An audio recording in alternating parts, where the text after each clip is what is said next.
Манна баллар көн туттар чулуу жоммот, Раиса, Августина, Тарахаппыт, Данилаптар, тусту голан кантояқтар, Ургуйжут уохукап, нарын далбар фотуттар, сағаларттан сарыннар. Манна маны улус бар, мен дойду бар, горнай бар.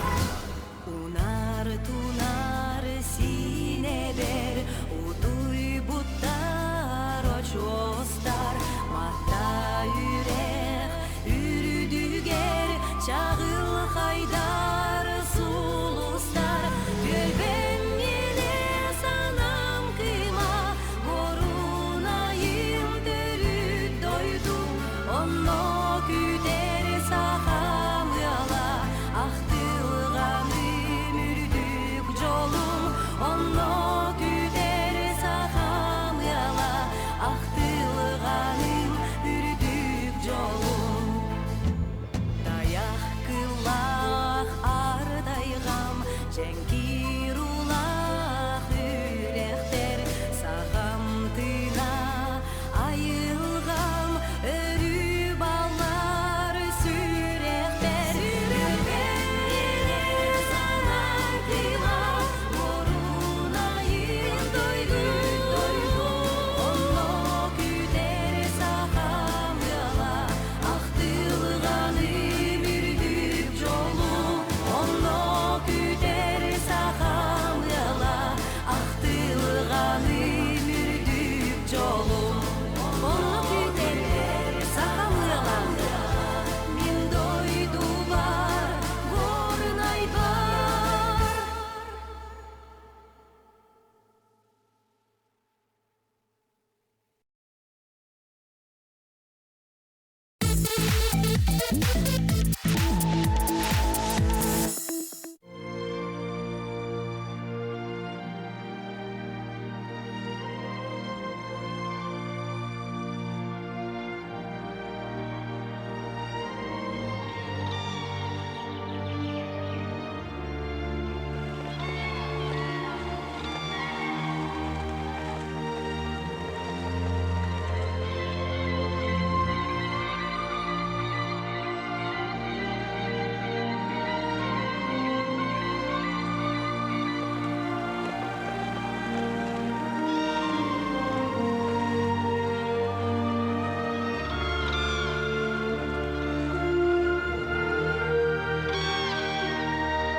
Здравствуйте, уважаемые друзья, любители спорта, в частности настольного тенниса. Национальная вещательная компания «Сахан» начинает прямую трансляцию со Дворца спорта 50 лет Победы, под сводами которого идет заключительный соревновательный день чемпионата Дальневосточного федерального округа по настольному теннису. За всем происходящим на главной спортивной арене республики будем наблюдать вместе с вами я, Власий Сергеев, и ветеран спорта, большой любитель настольного тенниса Василий Трифонович Данилов. Добрый день, уважаемые телезрители. Спустя 5 лет у нас проводится чемпионат Дальневосточного федерального округа по настольному теннису. Это для нас большое событие, потому что любители настольного тенниса, мы долго ждали этот день, и долгожданный день наконец-то наступил. Мы, болельщики настольного тенниса, каждый день приходим в этот уютный спортивный зал Дворца спорта и с удовольствием наблюдаем за игрой известных мастеров малой ракетки всего Дальнего Востока. Да, действительно, на площадке Дворца спорта собрались лучшие теннисисты Дальнего Востока. И сейчас вот мы будем наблюдать за игрой на втором столе. Это центральный стол. У нас встречаются пары, это смешанные пары, как вы заметили. Егор Тимин и Антонина Ноздреватых играют против пары в составе Дмитрия Петрук и Алины Кремер. Ну что ж, Василий Трифонович, если говорить об этих спортсменах, как бы мы охарактеризовали их? Но смешанные парные формируются по желанию спортсменов, независимо от региона. Поэтому вот видим спортсменов из Амурской области и Приморского края.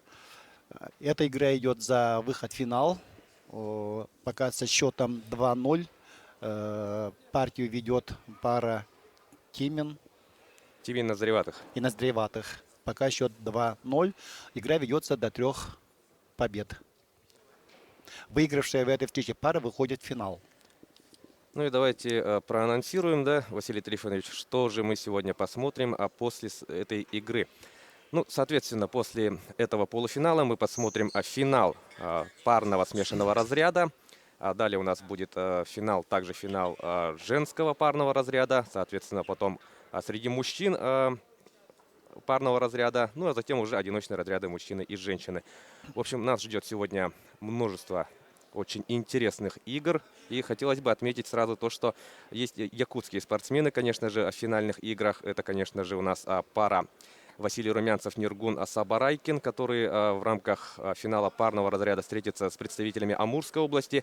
И еще один представитель якутской школы настольного тенниса, это у нас Василий Румянцев, поспорит за золото с Сергеем Ли с Приморского края в рамках финала одиночного разряда. Ну что ж, возобновляется у нас полуфинальная игра, вторая полуфинальная игра.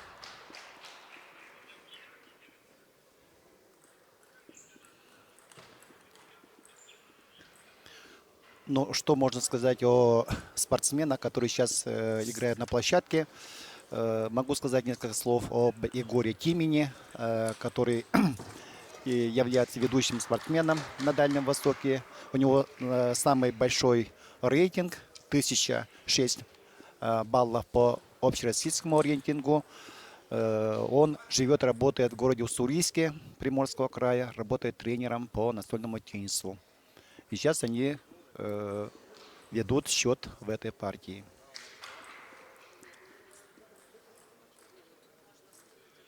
Да, сейчас по 3 Ноздреватых подает.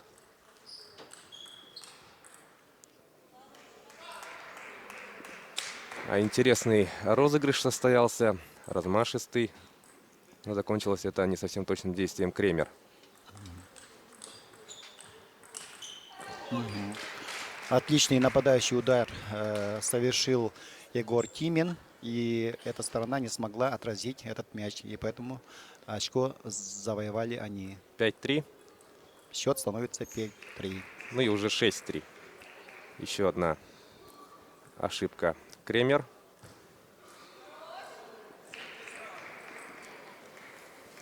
Счет становится уже 7-3. Ну, я думаю, дорогие любители спорта, конечно же, знают, что Дальний Восток мы принимаем не в первый раз, мы об этом уже говорили. В первый раз это состоялось у нас в 2013 году, тогда в столицу нашей республики съехалось 5 команд, ну, считая нашу. Но в этом же случае, в этом году у нас уже количество выросло, да, 6 команд, включая команду сборной Якутии. Ну, а всего под сводами Дворца спорта оспаривают медали, соревнуются 114 спортсменов. Впечатляющая, конечно, цифра. Ну а тем временем Тимин и Ноздреватых, да, хотел сказать, укрепляет преимущество, но уже видим то, что берут они этот сет. Счет становится 2-1 в пользу пары Тимин-Ноздреватых. Как я уже сказал, игра идет до 3 побед. Кто выиграет третью партию, тот становится победителем в этой встрече. Да, у нас по сетам 2-2. И сейчас, собственно, будет решаться судьба путевки в финал. Ну и вот режиссер телетрансляции предлагает нам повтор последнего действия. Видим, что у ребят хорошее настроение. Конечно, это потому что праздник спорта. Большой спортивный старт, который, кстати, да, тоже надо отметить, победители сегодняшних соревнований, конечно же, само собой, получат путевки на чемпионат России, на главный старт страны, который состоится в городе Пенза в феврале. Поедут туда победители командного первенства. Кстати, оно у нас уже завершилось, о нем расскажем позже, а также финалисты одиночного разряда. Я хочу сказать несколько слов о болельщиках. Когда проводился чемпионат Дальнего Востока в 2013 году, был большой ажиотаж, потому что очень долгое время у нас не проводился подобный чемпионат. И в воскресенье, когда проводились финальные игры, я помню, вот зал полтинника был забит до отказа. И все люди, которые пришли в этот зал, они испытали огромное удовольствие от игры ведущих мастеров. И самым последним номером обычно ставится финальная встреча в одиночном мужском разряде. И там играли, я помню, Василий Румянцев, наш лидер республики, и Иван Леонов, мастер из Сахалина. И в этой встрече с огромным трудом Василию удалось переломить ход встречи и выиграть золото мужского одиночного разряда. И я помню, была эйфория, был большой ажиотаж, и люди в течение 3 минут аплодировали, скандировали в честь нового абсолютного чемпиона Дальнего Востока Василия Румянцева, нашего лидера настольного тенниса, молодого человека из села Наяхы Усть-Лабданского улуса. Но сегодня у Василия будет еще одна прекрасная возможность снова порадовать собравшихся любителей спорта. Ведь он у нас также сегодня играет в финале мужского одиночного разряда против Сергея Ли. И этот матч, конечно же, по традиции будет заключительным в этом чемпионате. С нетерпением будем ждать. Это как бы десерт. Да. Чемпионат обычно ставится последним номером. Люди ждут,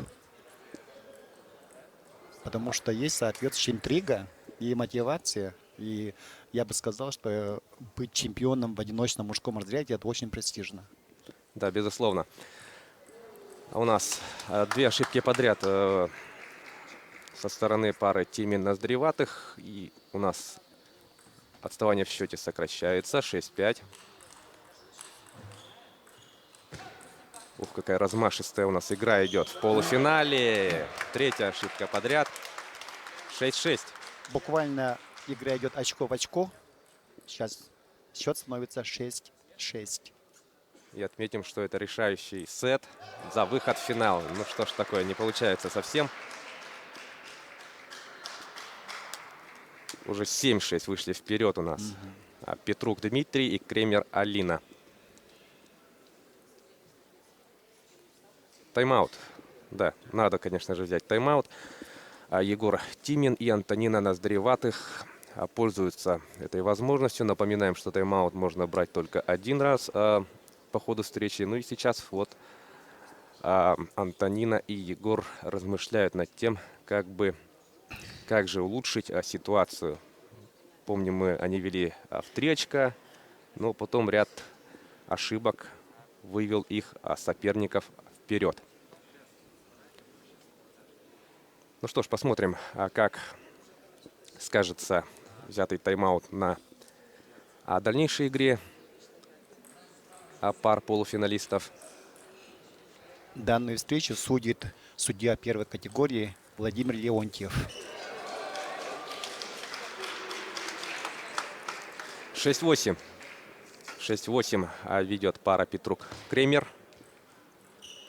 Ну и в свою очередь тоже ошибается эта пара. Алина Кремер не совсем точно сыграла 2-й раз. 8-8. Ну что ж, абсолютное равновесие, да, у нас. Достойные друг друга соперники. Здорово получилось. Скидка. Да, и по всей видимости, да, мяч не попал в стол. 9-8. Очень размашистая игра идет у нас.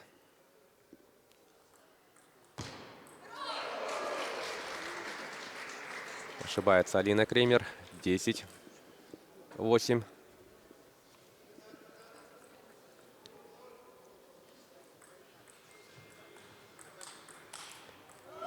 Сетка чуть не помогла.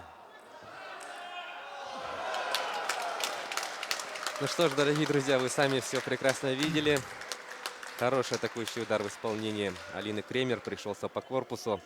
И Антонина Ноздреватых ничего в этой ситуации придумать не накал смогла. в третий расчет. 10-9. И, да, И, наконец, заключительный удар проводит мастер спорта России Егор Тимин. И он приносит долгожданную победу в этой встрече.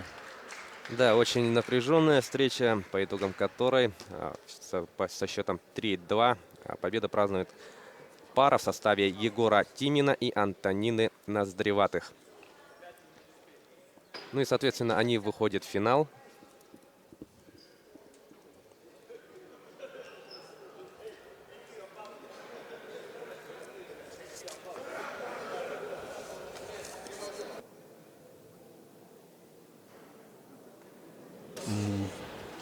Так, ну что ж, пользуясь заминкой, давайте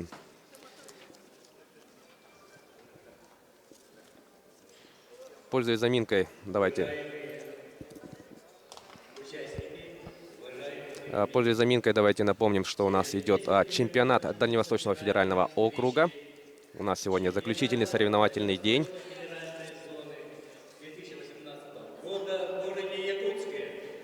Ну что ж, и у нас будет небольшая пауза, после которой мы вернемся в эфир и посмотрим финальные матчи. Дорогие друзья, не переключайтесь, дальше будет еще интереснее. На финальную игровую площадку выйдут спортсмены.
Ну что ж, национальная вещательная компания «Саха» продолжает прямую трансляцию со Дворца спорта 50 лет Победы, где с минуты на минуту начнутся финальные матчи чемпионата Дальневосточного федерального округа по настольному теннису.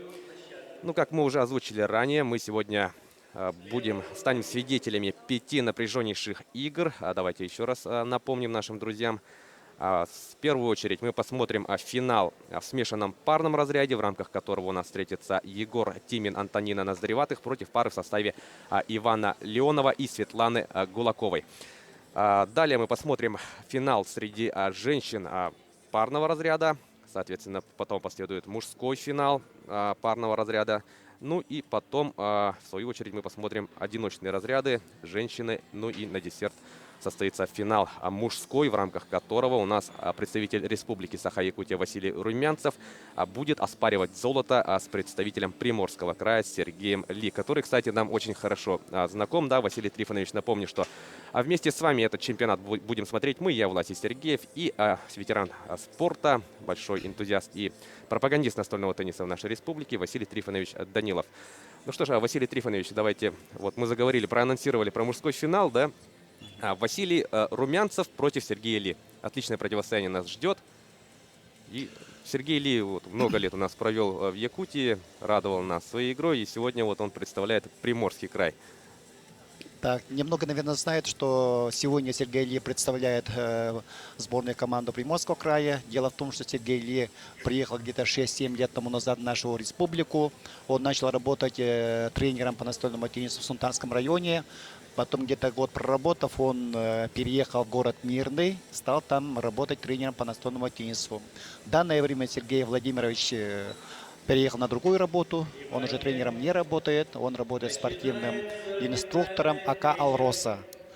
Но тем не менее, в прошлом году Сергей не был включен в сборную команду в нашу республику, поэтому он участие не принял в прошлом году в городе Уссурийске на чемпионате Дальнего Востока.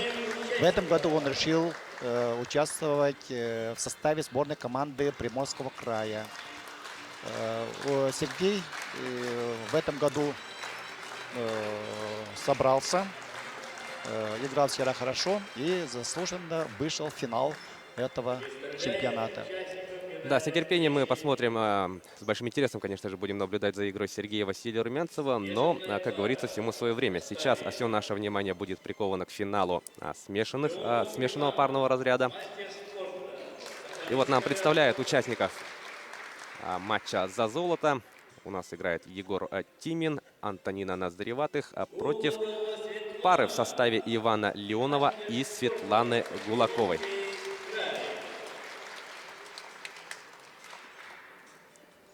До этого мы посмотрели напряженнейшую полуфинальную игру, где вот Егор Тимин как раз вот нам его представили, и Антонина Ноздреватых в напряженнейшей игре со счетом 3-2 по сетам вырвали победу у пары в составе Петрука Дмитрия и Алины Кремер.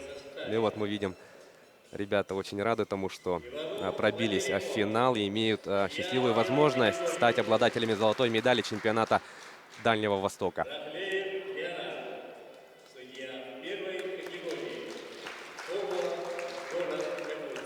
Представляют нам состав судейской коллегии. Отметим, что главным судьей всего чемпионата у нас является судья международной и всероссийской категории Александр Неустроев. Ну что ж, все готово для начала первого финального матча. Ну и давайте вот воспользуемся этими минутами до начала игры. И напомним, что командные соревнования у нас уже завершились. Среди женщин у нас победу праздновала команда Приморского края. Напоминаю, что это командные соревнования. В финале, кстати, представительницы Приморского края одолели команду сборной республики Саха-Якутия. Третьи места разделили между собой команды Магаданской области и Хабаровского края. Что касается сборной команды республики, среди женщин в командном соревновании отметим то, что они в полуфинале со счетом 3-1 выиграли у действующих чемпионок представительниц Хабаровского края. Ну что ж, а давайте теперь посмотрим на командные соревнования среди мужчин. А там победу праздновала также команда Приморского края. Такой вот золотой дубль в командных соревнованиях. Ну и в свою очередь сборная команды нашей республики также заняла второе место. Стали обладателями серебряных наград. Ну и третье места у нас разделили команды Амурской области, Хабаровского края. Кстати, практически одинаковая итоговая ситуация у нас получилась в командных соревнованиях. Ну что ж, и мы сейчас готовы начать финал смешанного парного разряда. Иван Леонов и Светлана Гулакова на ваших телеэкранах. Видим, что спиной к нам Тимин и Антонина Ноздреват. Начинается игра. А первое очко берет команда в составе Ивана Леонова.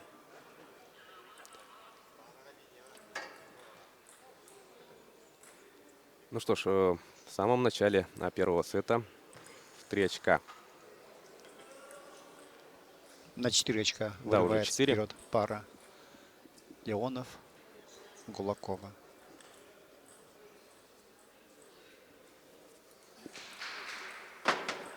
Ну что ж, 5-0.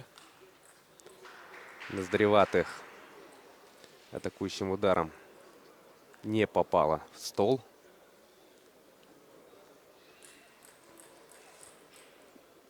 Леонов и Гулакова пара подает, но тут в свою очередь уже Тимин не попадает. И таким образом серьезный такой уже задел, да? Счет становится уже 8-0. 8-0. Ну что ж, это серьезная заявка, да, в первом сете.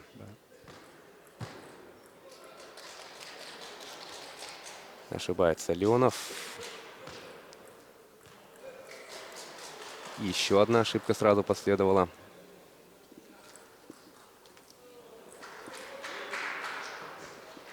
Девять. 2.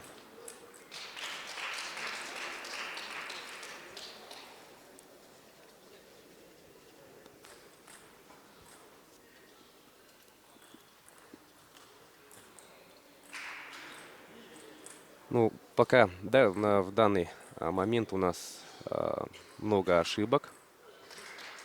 Ошибка за ошибкой. 4-10. В пользу пары Леонов-Гулакова. Ну, надеемся, что сейчас спортсмены разыграются. И мы будем уже наблюдать за более продолжительными розыгрышами. С наличием вот примерно таких вот интересных ударов. 5-10.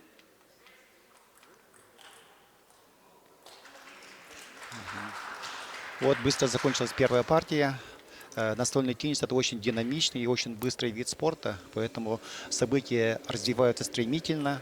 Не прошло и 3 минут, а сразу закончилась первая партия за счетом 11-5 в пользу пары Леонов и Кулакова. Да, сейчас давайте посмотрим за повтором результативных действий. Было очень много ошибок. Сразу вот команда пара в составе Ивана Леонова, Светланы Гулаковой обеспечила себе серьезное преимущество. Ну и им удалось удержать это преимущество до конца первого сета. И таким образом, да, ведет пара Леонов-Гулакова по сетам 1-0. Второй сет.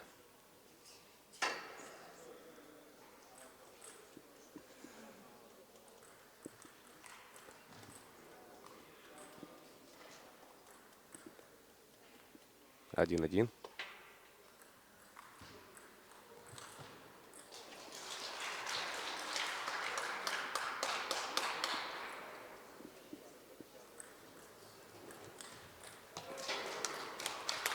Атаковала Антонина Ноздреватых по диагонали. Хотел бы сказать о судьях. Вот финальную встречу смешанных пар судья первой категории Иванов Пантелеймон, и судья первой категории Раклеев Леонард. Им помогают боковые ассистенты, которые тоже на табло показывают результат, счет игры. Да, и сейчас 2-4. В пользу пары Тимин-Ноздреватых. Здорово атаковал Иван Леонов. Да, он провел отличный нападающий удар, и который принес очко. И вот сразу же хорошую скидку. Вот небольшая скидка, Да. и Тимми не успел дотянуться до мяча. 4-4.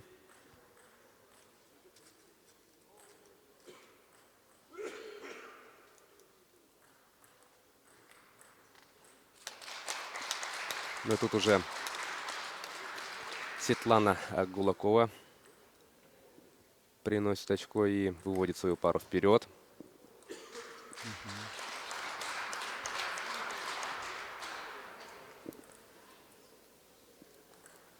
Шесть 4 уже.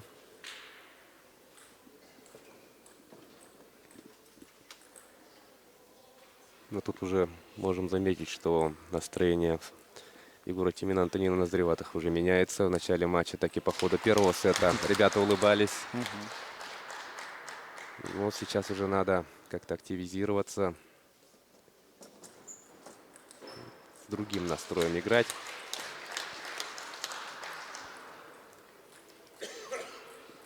Потому что отдать второй сет, это будет уже сложная ситуация. Активно, кстати, вот Егор и Антонина обсуждают ход игры, планируют. Хорошая атака.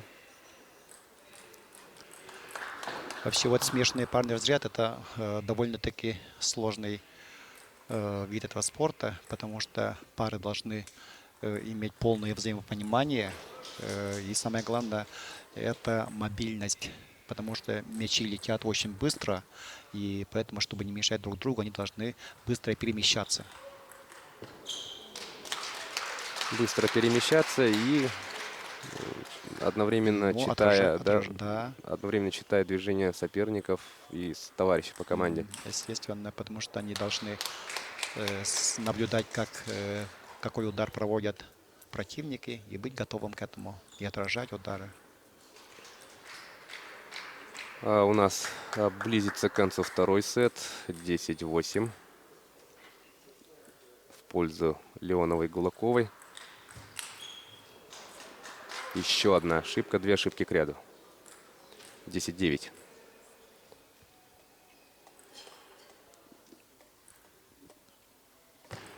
Тимин подает.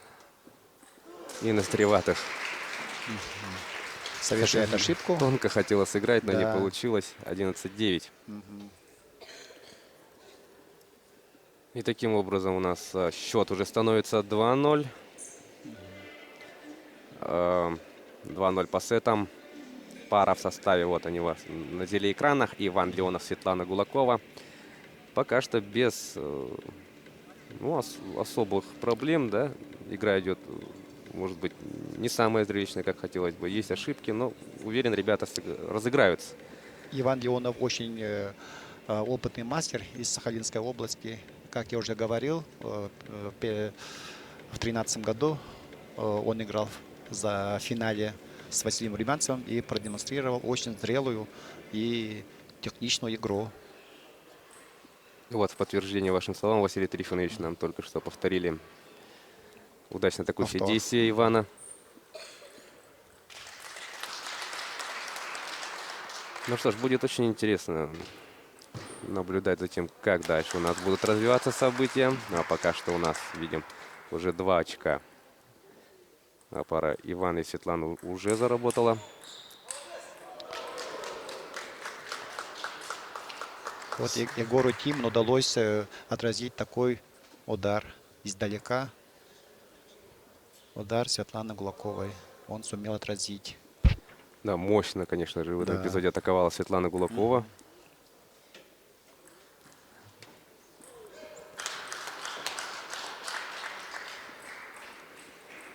3-1. Вернее, 1-3. Ошибается Гулакова. Очень хороший удар проводит Егор Тимин.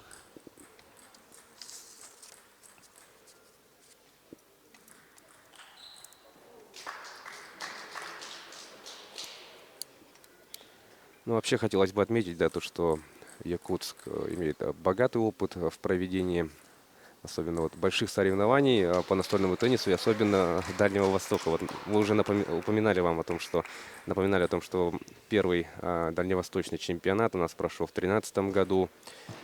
Также в 2016 и 2017 Якутск принимал первенство Дальнего Востока.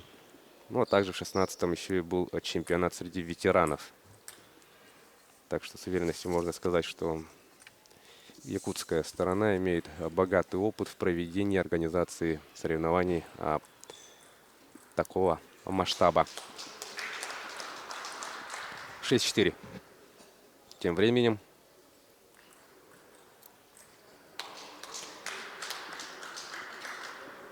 Ноздреватых не попало в стол.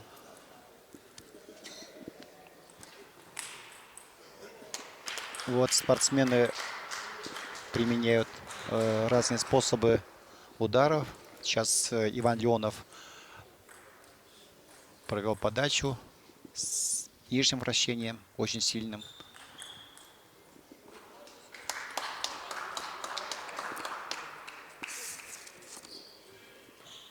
Егор Тимин успешно атаковал в данном случае. Хорошее вращение дал мячу. И еще раз. Здорово разыгрался Егор Тимин. Очень сильно атаковал. И Иван Леонов, его блок, противодействие ничем не помогло. 8-6. Сетка играет против пары Ноздреватых Тимин.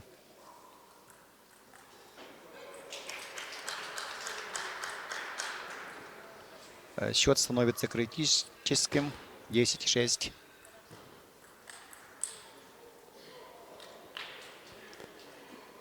Ну что ж, сейчас 7. 10.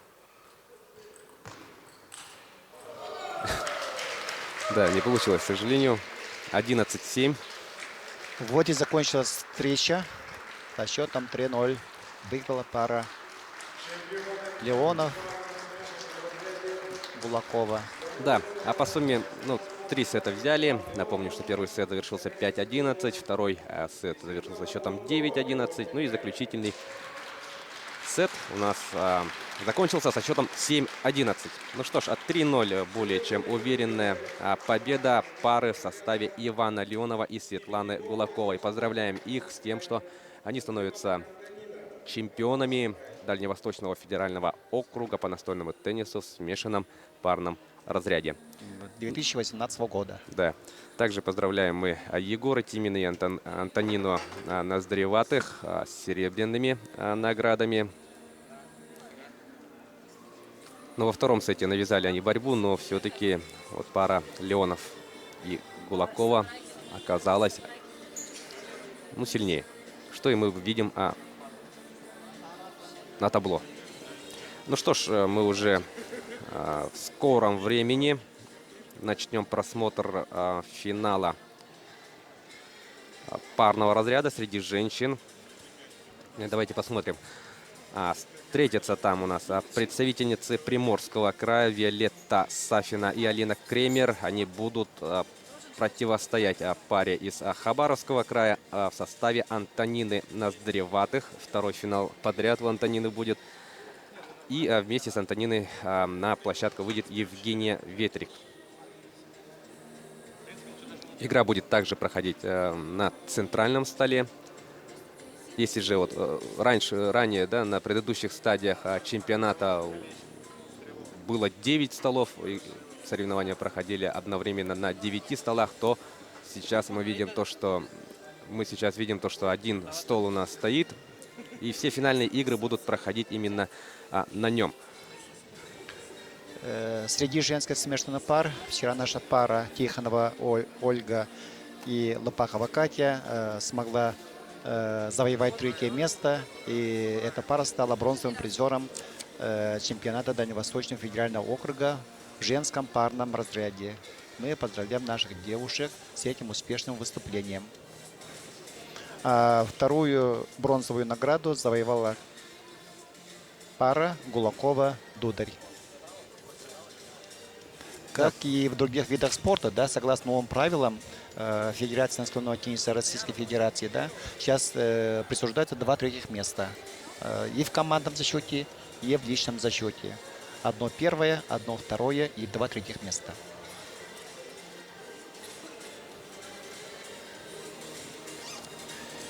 Да, и говоря о нашем чемпионате, который вот проходит у нас с 25 по 28 января под сводами Дворца спорта, 50 лет Победы.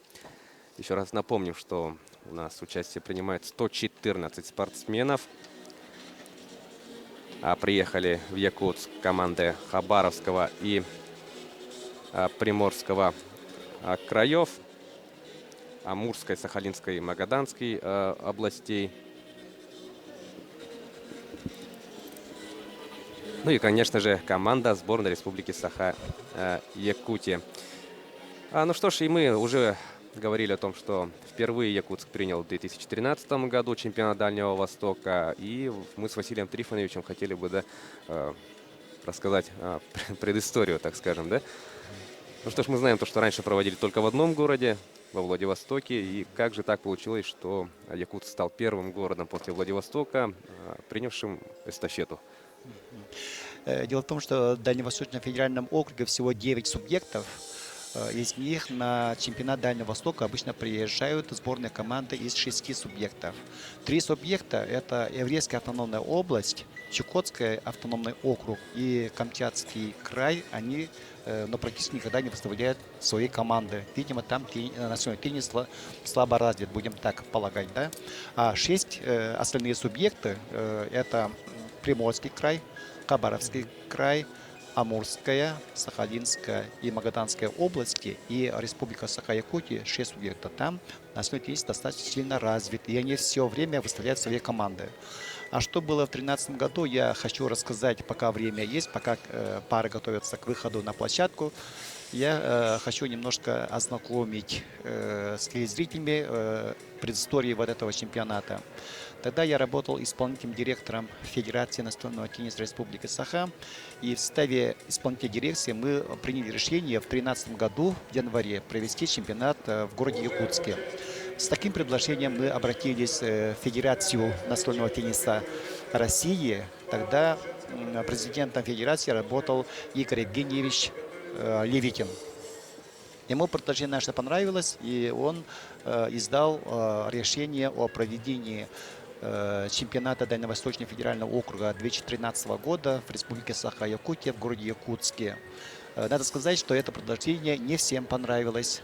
Другим субъектам. Дело в том, что они из-за дороговизны проездов и полагая, что в январе в городе Якутске будут лютые морозы. Даже в зале, да? Да, даже в зале. Да, они изъявили некоторую, скажем, сомнения по поводу, скажем, участия, да, в этом чемпионате. Но Игорь Евгеньевич сказал, если им нужны путевки на Россию, они должны приехать. И он оказался прав. На чемпионат Дальневосточного федерального округа город Якутск приехали все 5 команд. И все остались довольны проведением данного чемпионата. Вот такая небольшая предыстория. И мы достаточно долго провели переговоры с Федерацией настольного тенниса России. И нашими переговорщиками были Калачикова Яковлева Ольга Ивановна и Павлов Семен Иванович. Они вели переговоры и сумели отстоять свои, скажем, доводы и защитить свои доводы перед Федерацией настольного тенниса России, убедить их в том, что мы проведем чемпионат на достаточно хорошем уровне. Действительно, чемпионат 2013 года получился очень зрелищным, было очень много болельщиков, и самое главное, наша мужская сборная завоевала золотые медали, и наш лидер, тогда свежий, новоиспеченный мастер спорта России Василий Румянцев стал абсолютным чемпионом Дальневосточного федерального округа. И все приехавшие остались довольны. Да, действительно. И еще надо, я думаю, отметить для наших дорогих телезрителей то, что именно после 2013 года чемпионат Дальнего Востока стал проводиться в других городах, да? Вот Да. эстафета пошла дальше. Совершенно верно. Вот с этого момента, скажем, была нарушена традиция, скажем, но в хорошем смысле этого слова, да, потому что до этого все чемпионаты проводились только во Владивостоке, и начиная вот с этой даты, значит, чемпионаты Дальнего Востока стали проводиться в других городах. Я помню, в 2014 году проводился в Хабаровске, в 2015 году проводился в Уссурийске Приморского края, и в прошлом году, в 2017 году, проводился в Южно-Сахалинске, Сахалинской области. И нынче, спустя 5 лет, чемпионат Дальнего Востока вернулся в город Якутск, и мы очень рады. Да, действительно, очень хорошо, что у нас чемпионат ежегодно проводится в различных городах, потому что это способствует продолжению развития настольного тенниса принимающей стороны и, конечно же, интересно и зрителям. Естественно. Да, вживую наблюдать за игрой лучших теннисистов Дальнего Востока. И самое главное, здесь принимают участие наши молодые спортсмены. Как принимающая страна, никуда выезжать не надо, и здесь много спортсменов наших. Ну что ж, а мы сейчас приветствуем участниц финала парного разряда среди женщин. У нас команда, сейчас у нас в данный момент представляет команду пару из Хабаровского края Антонина Ноздреватых и Евгения Ветрик. Вот Антонина только что отыграла один финал и уже вот сейчас вновь на площадке и вновь будет спорить за золото, оспаривать золото. А против этой пары будет играть пара из Приморского края в составе Виолетты Сафиной и Алины Кремер.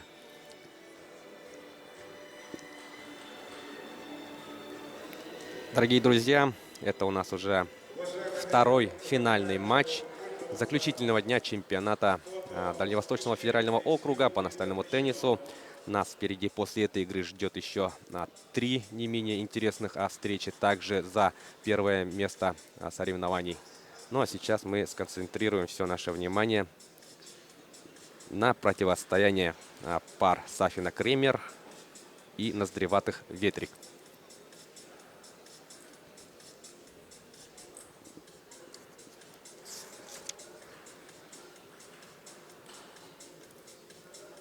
Ну и продолжая наш разговор о чемпионатах Дальнего Востока прошлых лет, давайте посмотрим, чем же отличилась наша команда в 2017 году. Тогда в личном зачете среди мужчин бронзовую медаль завоевал Нюргун Сабарайкин, в парном мужском разряде. На третьей ступени пьедестала чемпионат завершила пара в составе Никиты Евсеева и Михаила Кылабысова. Ну и в командном первенстве как мужская, так и женская команда удостоилась бронзовых медалей.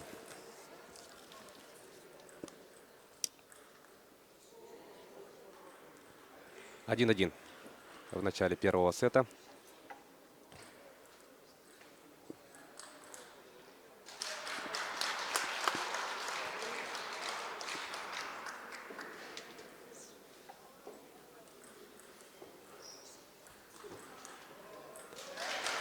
Дважды, да, подряд Ноздреватых здорово атакует.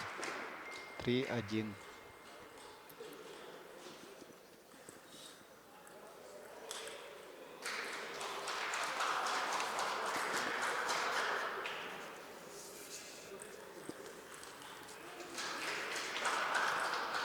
Три-три.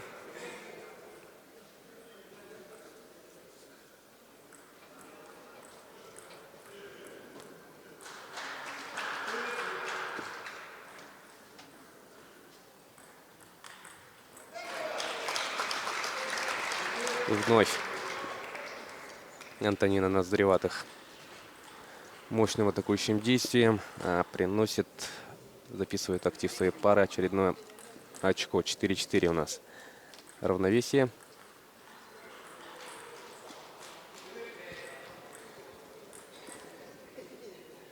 Опять 4. Сафина и Кремер вышли вперед. Ошибка. Ветрик.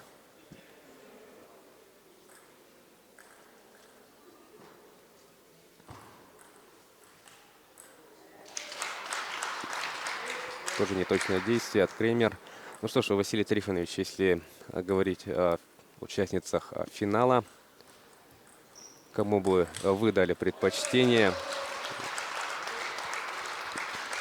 Ну, надо сказать, что особого предпочтения кому-либо отдавать в этой встрече очень проблематично, потому что они примерно, у них уровень игры одинаковый. Все хорошо известные мастера малой ракетки. Вот Сафина, Кремер, Ноздреватых. Они давно уже играют в составах сборных команд своих регионов, поэтому игра будет напряженная. Поэтому сейчас игра идет очко в очко. Поэтому я побоюсь сказать, что кто-либо возьмет предпочтение. Но в теннисе ничьих нету, поэтому какая-то пара должна победить. Да, победитель, конечно же, будет у нас один. Да. Ну и сейчас, чтобы взять первый сет, ближе пока что пара Ноздреватых Ветрик 9-7. Ноздреватых подает. И Сафина.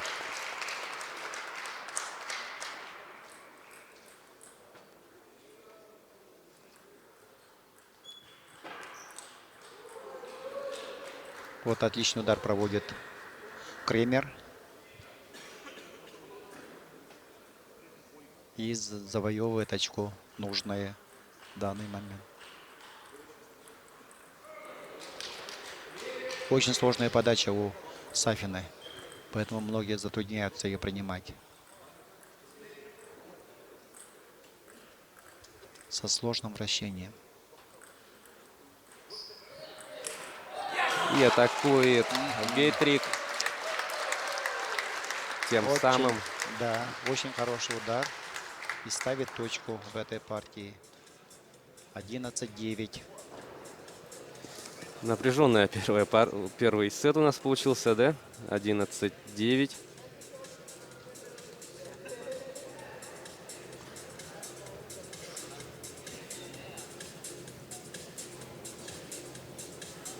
В пользу пары Ветрик Ноздреватых.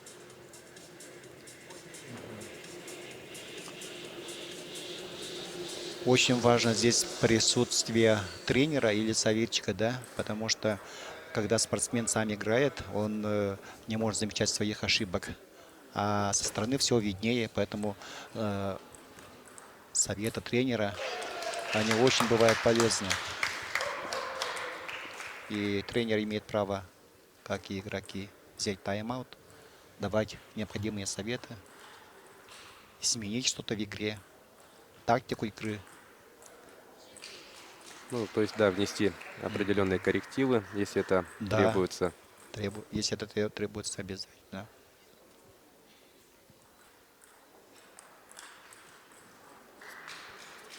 Непродолжительный розыгрыш закончился неточным действием Антонины Ноздреватых. 2-1. Ну и такой ответ, да, от Кремер. 2-2.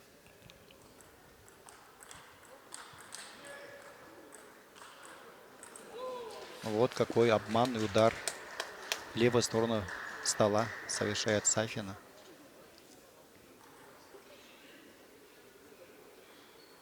Ну, очень интересный розыгрыш получился. Его там не ждали, поэтому не смогли достать этот мяч.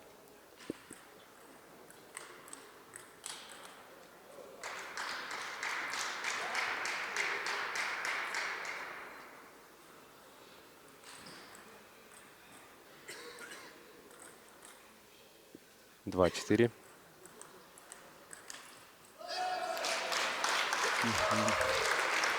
Мяч чуть было не опустился на другую сторону стола, потом ушел в аут.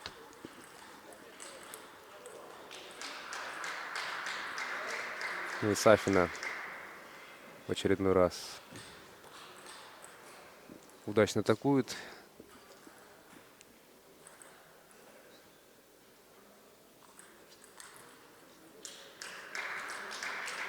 Шесть 3.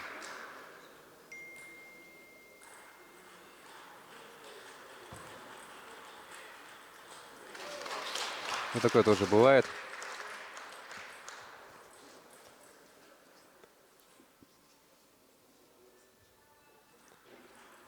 Четыре 6. И срезался мяч.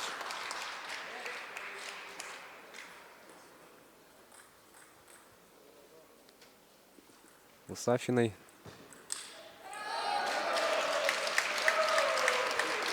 Шесть 6.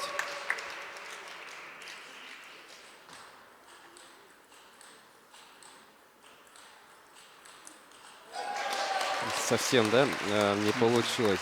Вообще в арсенале вот ведущего спортсмена, да, очень много приемов разных, да, при помощи которых они добывают нужные очки. Это разные удары типа топ-спин, справа, слева. Часто используют спортсменами это мяч летит с высокой скоростью и очень сильным верхним вращением.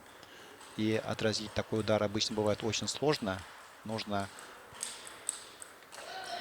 очень постараться попасть на другую половину стола.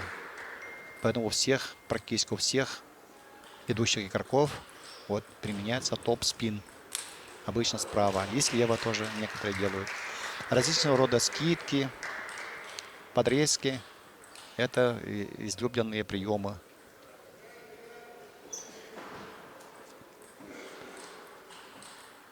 Ну, помимо самих приемов, есть также стили игры. Некоторые игроки играют,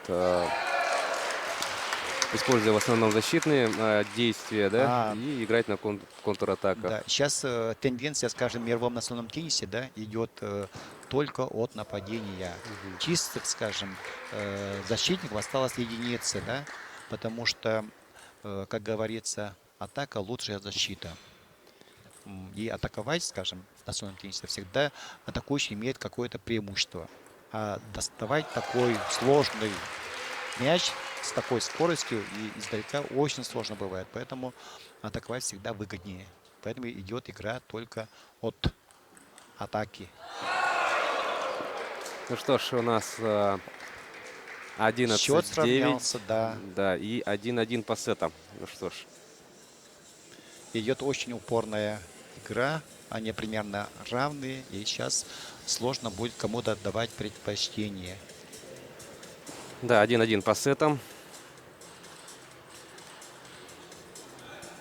Причем первый сет завершился с таким же счетом, но в пользу пары Ветрик и Ноздреватых.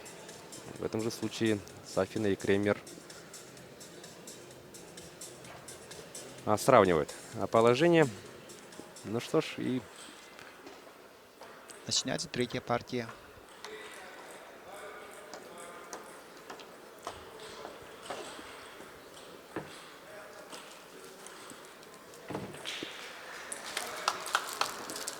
Очень хороший удар проводит Сафина.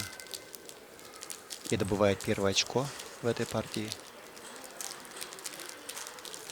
еще раз Какое замечательно вращение действует. придает, да.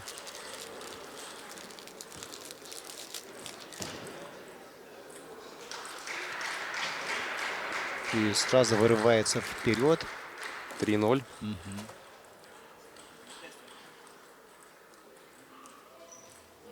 Ну, в данном случае Кремер Ошибается. чуточку не попало. 1-3. И вот, да, польза от скидок, да? Да. Своевременная, хорошая скидка получилась.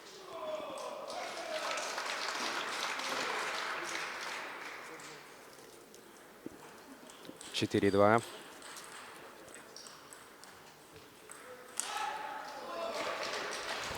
Отличный удар.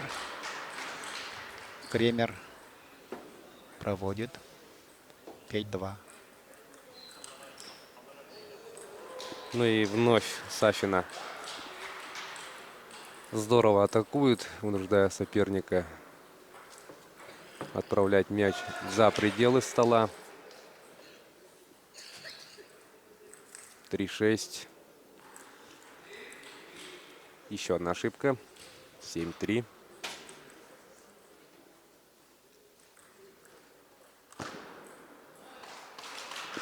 Ну и на сей раз Кремер не точно играет.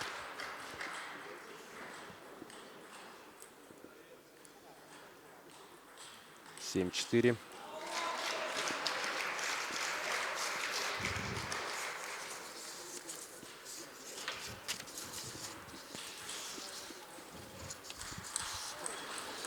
Ну, если говорить о паре Виолетта Сафина, Алина Кремер, представляют они Приморский край. Обе являются мастерами спорта. А вот их оппонентки Антонина Ноздреватых и Евгения Ветрик из Хабаровского края являются перворазрядниками.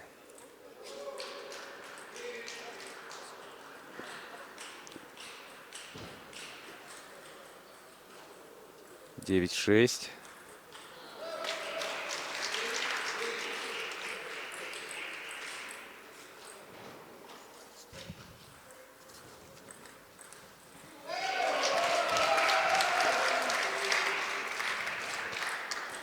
Очко в очко у нас идет игра. 8-9. Здорово. Хороший удар. Да, что Кремер, что Сафина в таких ситуациях не прощают. Хотела Ноздреватых также продемонстрировать, да, свой атакующий удар, но не точно. 11-8. 11-8. И Счет пока 2-1. да, 2-1 в пользу пары в составе Сафины и Кремер. Кстати говоря, да, об этой паре Виолетта Сафина и Алина Кремер на стадии полуфинала по счетам 3-0 выиграли у представительниц Якутии Ольги Тихоновой и Катя Лопах. Екатерины Лыпаховой. И за счет этой победы они сейчас борются за золото чемпионата. Ну что ж, 2-1 по сетам и 1-0 в начале этого сета.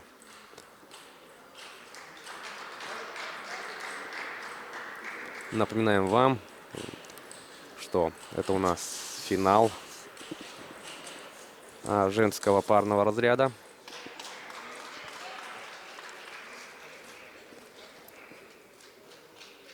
Встречаются у нас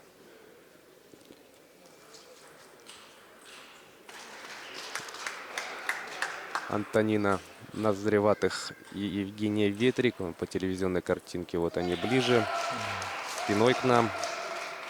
Ну а вот уже эта пара Виолетта Сафина и Алина Кремер. 4-2.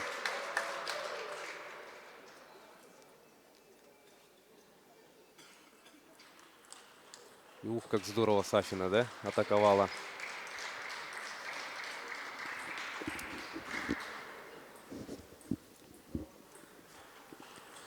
Четыре-три.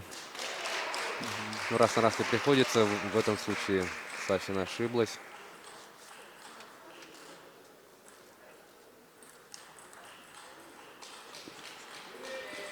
Кремер.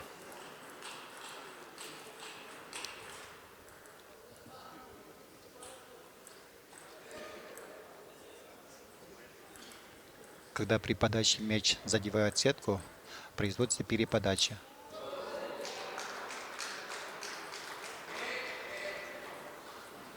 Ну и Ветрик в этом случае отправила мяч за пределы игровой зоны, соревновательной зоны. 5-5. Счет сравнялся.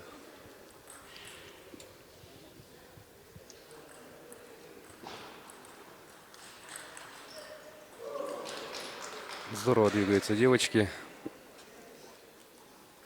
Кремер в свой актив записывает еще одно результативное действие.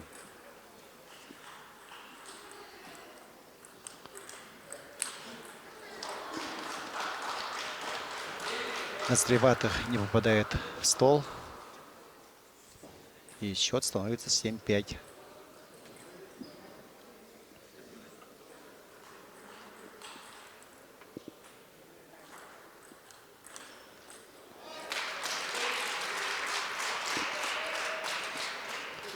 У нас на площадке стоят 3 табло, на которых вот показывает счет. Поэтому зрителям удобно. Они знают, с каким счетом играют пары.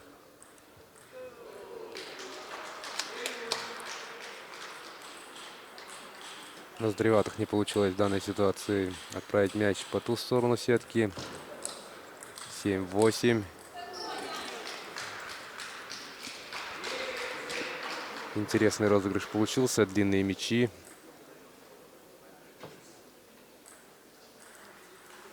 Девять 7. Сафина.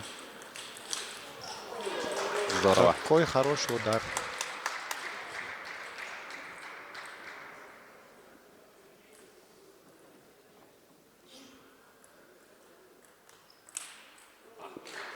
И ветрик мяч Всё. отправляет не в ту сторону. И 11-7.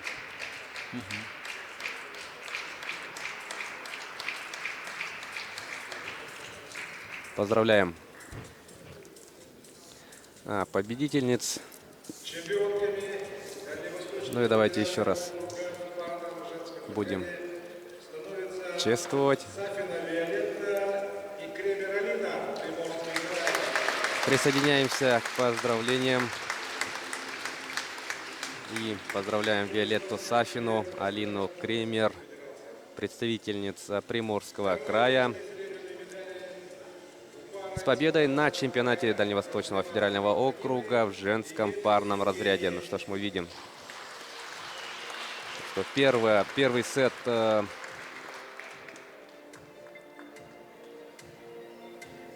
был не самым лучшим для них, но потом уже 3 победы к ряду и золото чемпионата Дальнего Востока. Антонину Наздреватых и Евгению Ветрик из Хабаровского края поздравляем с серебряными наградами.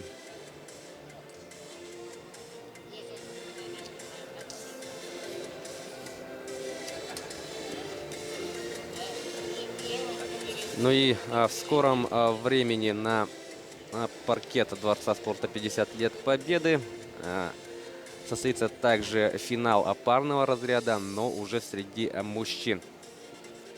И вот тут, я думаю, нашим дорогим друзьям, телезрителям, болельщикам, любителям спорта будет немножечко интереснее, потому что играют Да, наступает долгожданный момент. спортсмены из Мы этот Якутии. момент ждали целых 4 дня. Ждали. Наконец-то будут выступать наши спортсмены. Да, Василий Румянцев и Нергун Сабарайкин, наши теннисисты, а им будут противостоять представители Амурской области Андрей Ильяшенко и Павел Бреднев.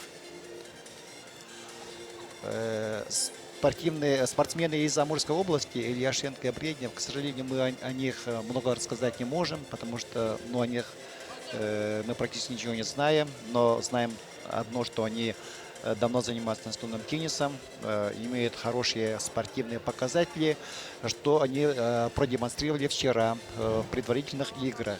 Им противостояла грозная пара в составе мастеров спорта Бутулев Михаил и Сергей Ли.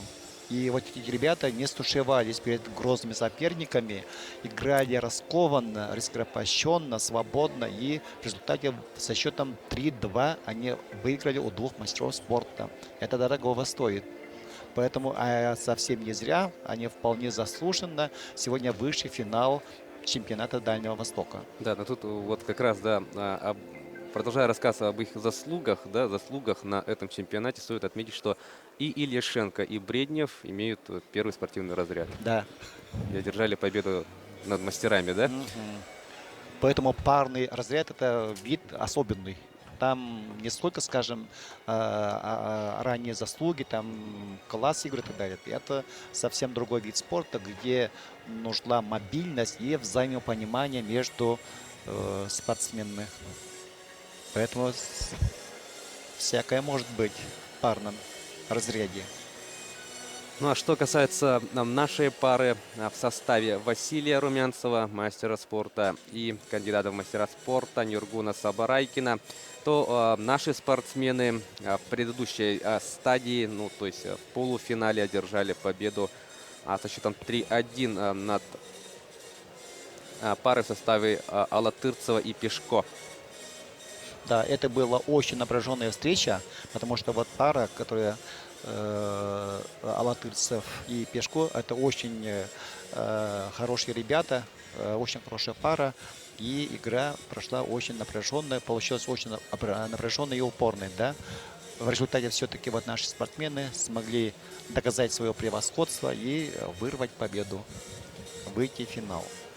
Да, и этот финал обещает быть очень интересным. Посмотрим, что противопоставит, да, вот такая интересная пара из Амурской области, которая одержала победу над мастерами.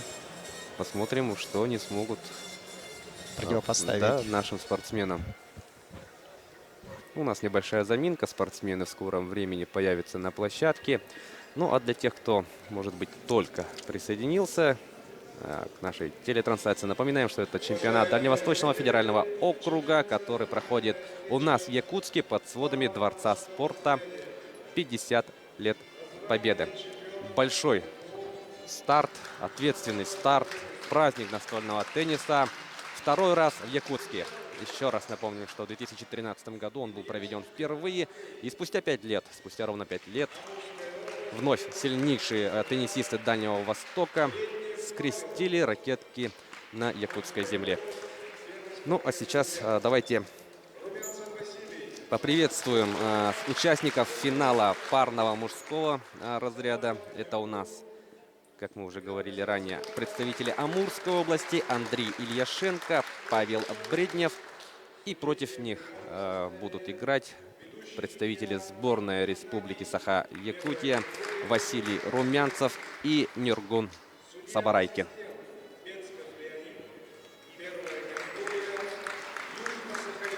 Представляет нам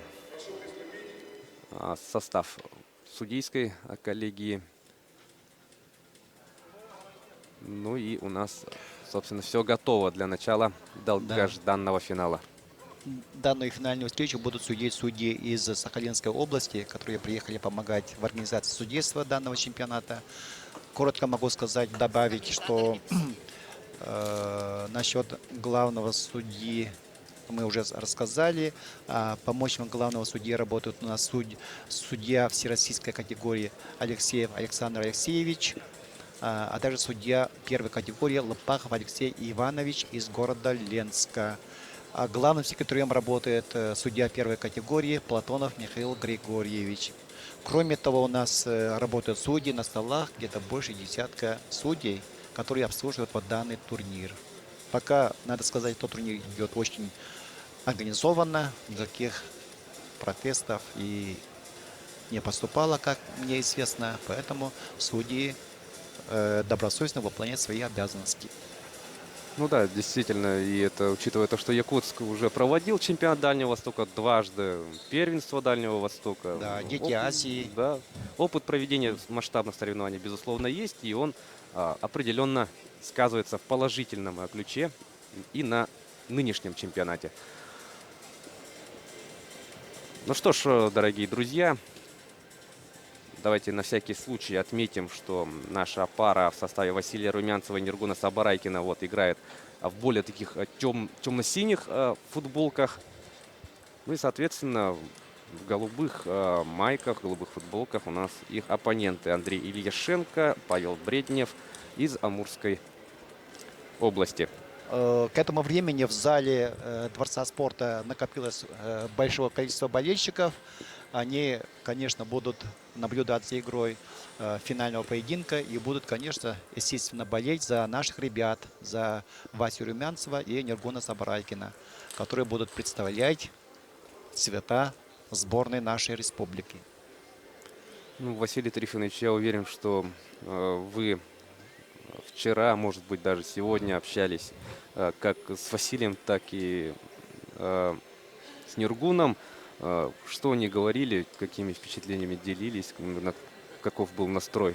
Но я с ними разговаривал сегодня утром, да, сказали, что настрой нормальный, боевой, так что они будут, и я думаю, они будут играть до последнего, будут сражаться за заветную Заветное медаль, золото. золотую медаль. Держим кулачки и болеем. Долгожданный финал начался.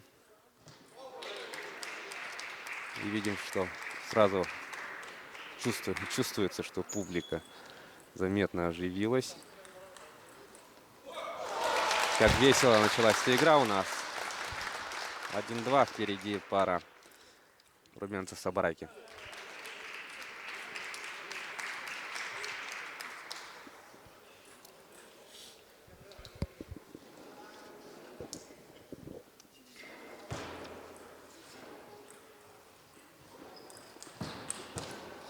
Здорово! Ну, вы сами все прекрасно слышите. Это был отличный удар Нергуна Сабарайкина. Тяжело было вытащить, да, но тем не менее Нергун справился. На радость собравшимся зрителям. Тем временем счет становится 4-2 в пользу нашей пары. Василия очень сложная подача. Он обычно подает укороченную подачу с тем, чтобы соперники не могли сразу начать атаку. Надеемся, что это еще не раз принесет плоды по ходу данной встречи. 3-4.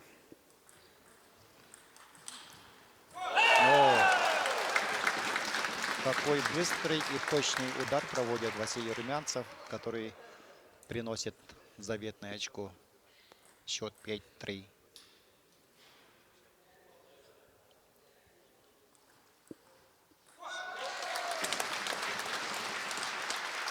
Ну что ж, потихоньку преимущество в счете растет. 6-3.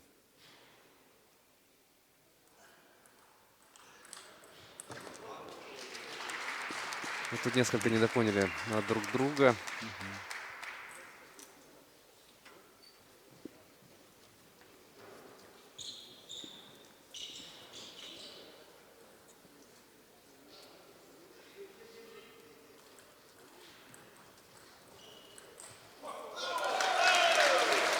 В зале чувствуется просто невероятное напряжение в воздухе.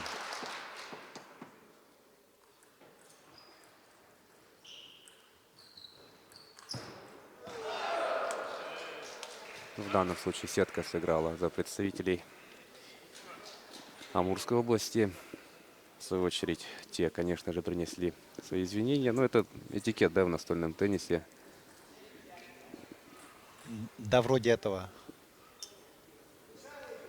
Когда мяч задевает сетку или ударяется о край стола, спортсмен обычно делает такой Да, жест. поднимает руку. Мол, я не хотел, но так получилось. 8-5. И как здорово. Отличный удар проводит Василий Румянцев. Какой удар. 9-5.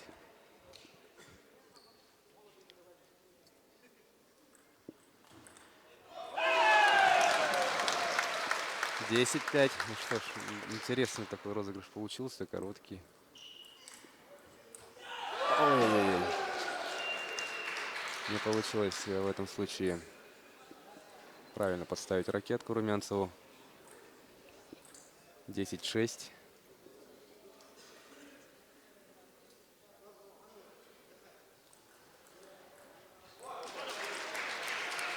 Вот какой хитрый удар. Василий ждал с левой стороны, а мяч пришелся по правую сторону стола, и он не смог достать.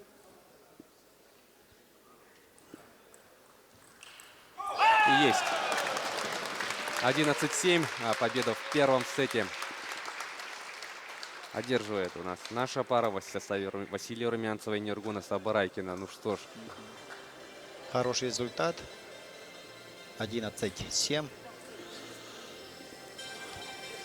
очень интересная игра у нас идет. Вот как я уже сказал, вот данный поединок судят двое судей из Сахалинской области. Согласно правилам, один судья должен стоять, поскольку он должен наблюдать, как подают свои подачи участники соревнований, потому что нужно правильно попасть на тот квадрат стола. Влево И, от... там есть разметка, линия, и за этим попаданием должен следить судья, ведущий данную игру, поэтому он должен судить стоя. Ну вот еще раз насладимся красивыми моментами первого сета. Ну, спортсмены продемонстрировали хорошую игру, да? Каждый розыгрыш получался очень интересным. И у нас второй сет начинается с такого вот Ребята хорошей из Амурской атаки. области очень молодые, задорные и играют с огоньком. Да, и как мы уже отмечали ранее, да, вот эта пара из Амурской области, Ляшенко, Бреднев, выбили из турнира Да. Бутылева и Ли. Это дорогого стоит. Одержали победу над мастерами. Ну, как мы знаем, в финале случайных людей, случайных спортсменов в любых соревнованиях не бывает. Ребята заслужили это право, и сейчас вот они пока что ведут. 3-1.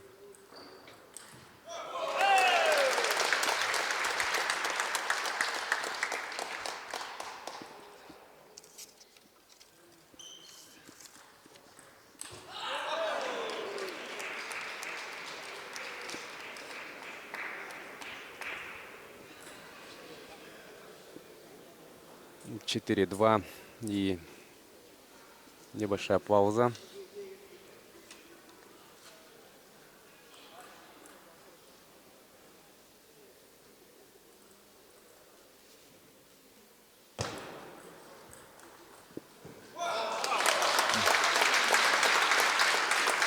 Ильяшенко не точно действовал в этом эпизоде. 3-4. Ну и теперь уже Бреднев слишком далеко сыграл. Очень хорошая подача с сильным вращением. По 4. Ильяшенко попадает в сетку, как мы видим. 4-5.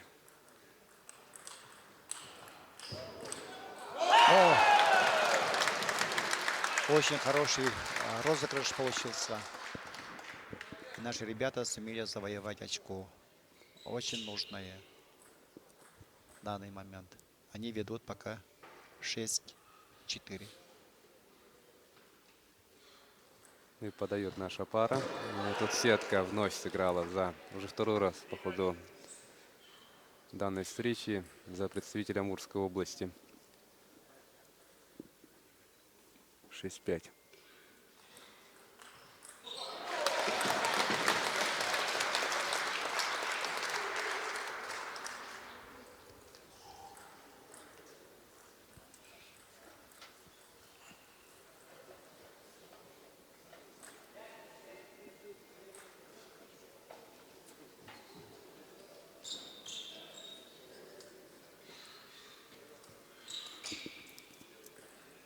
Напоминаем вам, дорогие друзья, что это у нас финал парного мужского разряда.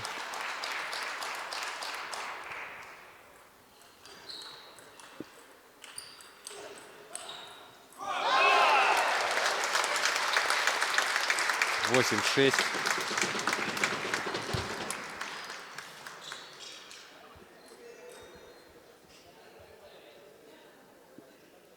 Напряжение нарастает.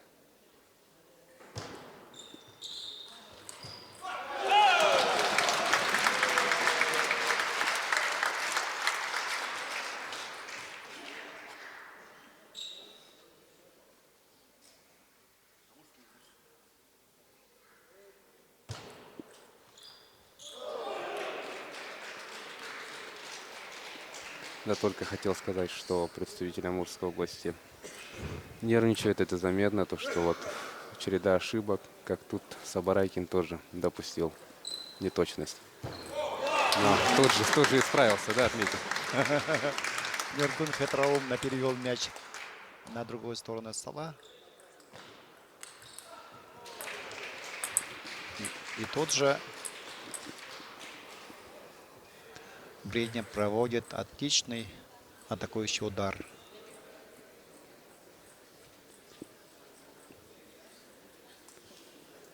Ну что ж, 10-8 в пользу пары, якутской пары.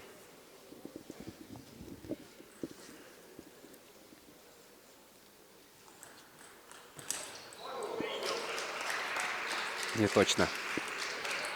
10-9. Ну что ж, было бы здорово взять второй сет.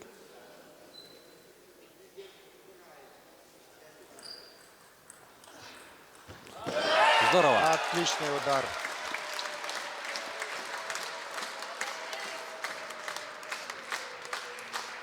Со счетом 11-9 завершается вторая партия. Наши ребята пока впереди. Счет по партиям пока 2-0 в их пользу. Ну, второй сет получился напряженным, да, уже как-то навязали настоящую серьезную борьбу вот представителям Амурской области. Да. Второй сет очень напряженным получился. Вот когда идет розыгрыш, в зале у нас стоит абсолютная тишина. Напряжение в зале просто впечатляет. Ну а радует нас то, что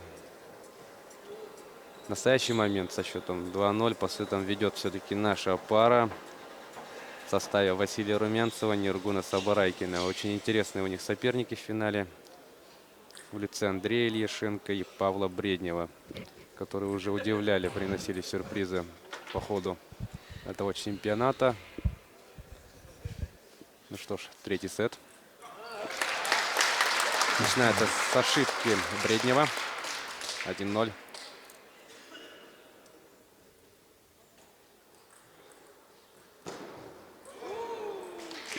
Хотел Румянцев сыграть на край стола. Не получилось. 1-1.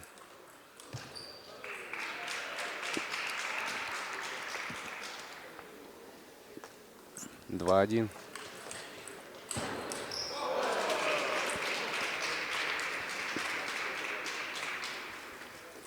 Хороший ритм демонстрирует. Вперед спортсмены. врывается пара из Амурской области. Нашим надо догонять. Не попал в стол Бреднев. Нюргун так закрутил мяч, сильно закрутил, поэтому Павел не сумел попасть по столу, и мяч летит в аут. Надо догонять.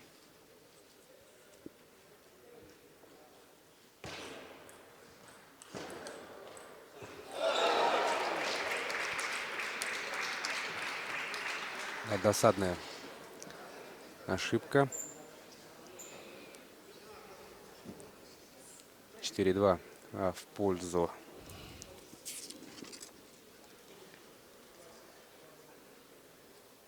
Андрея Ильяшенко и Павла Бреднева.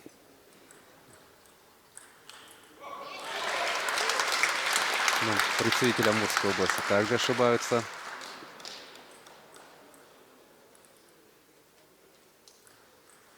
Четыре-три.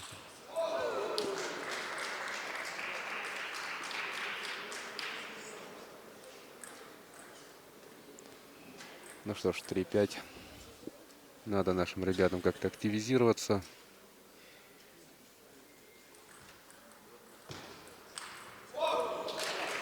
Ну, тут Отличный нападающий удар проводит Ильяшенко. И делает счет 6-3.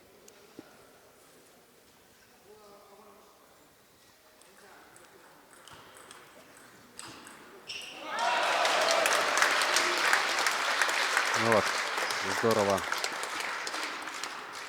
действует наша пара.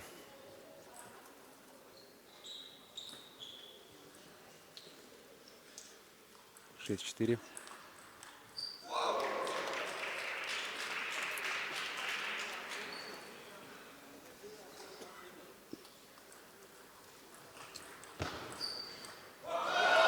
Ну, стоит отметить, что процент брака, да, в третьем сете с обеих сторон как-то повысился. Потому что вот игра идет очень упорная, напряженная. Накал растет, поэтому иногда ошибаются спортсмены. Ну что ж, 5-7. Идет у нас третий сет, и здорово. Молодец, Нургон. В живот сыграл Нургун по корпусу, здорово.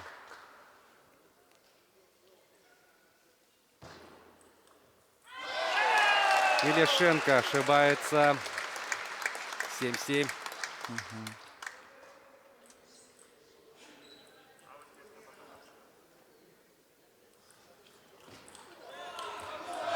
Здорово. 8-7. Как же красиво получилось.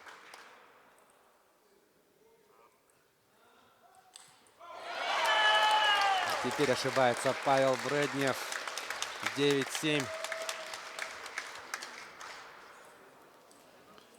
И тайм-аут берет команда пара из Амурской области. Безусловно, им надо сейчас подумать, поразмышлять, внести определенные коррективы, чтобы попытаться перевести игру на следующий сет, да? Да. Ну а нашим ребятам всего ничего-то мало остается до заветных медалей чемпионата. Первый сет, напомню, завершился счетом 11-7 в пользу наших теннисистов. Во втором также победу одержали наша пара со счетом 11-9. И сейчас Решающая третья да, партия. решающая третья партия 9-7. 9-7. Ну, в какой-то момент здорово разыгрались, да, Илешенко, Бреднев. Ну, Да, в начале партии они были впереди.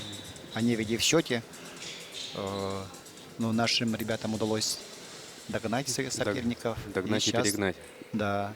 Сейчас необходимо дальше продолжать в таком же духе. Набирать очки. Ну что ж, внимание.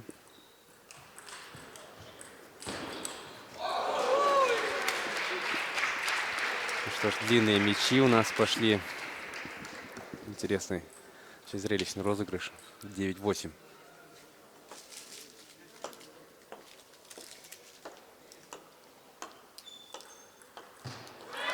И такая вот ошибка. Отличную подачу подает Нургон. И Павел не смог принять ее.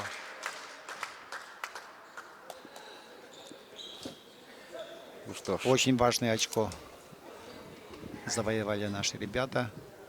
Сейчас надо принять подачу. 8-10. Здорово! Отлично. Не смолкают аплодисменты в зале. Да, давайте и мы похлопаем. Весь зал хлопает новым чемпионам в мужском парном разряде. Нашим ребятам Василию Румянцеву и Нургуну Сабурайкину. Они чемпионы в мужском парном разряде в чемпионате Дальневосточного федерального округа по настольному теннису 2018 года. Ну что ж, Молодцы. мы видим, как счастливы собравшиеся зрители. Я уверен, что также за них, за наших ребят рады и наши телезрители.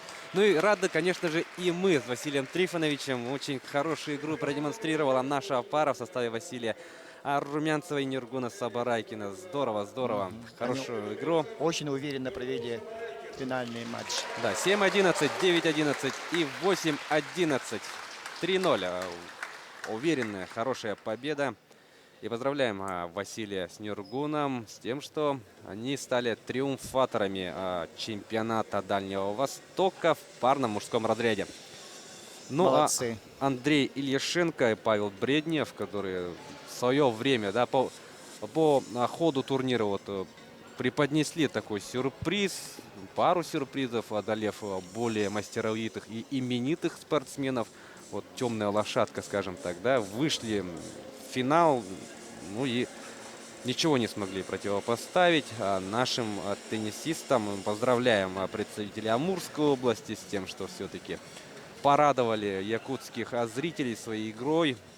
И, конечно же, тем, что стали хозяевами серебряных медалей. Ну что ж, дорогие друзья, для тех, кто только присоединился к нам, у нас вовсю идет заключительный соревновательный день чемпионата Дальневосточного федерального округа. Мы уже стали свидетелями 3 замечательных финалов. А далее нас ждет одиночный разряд.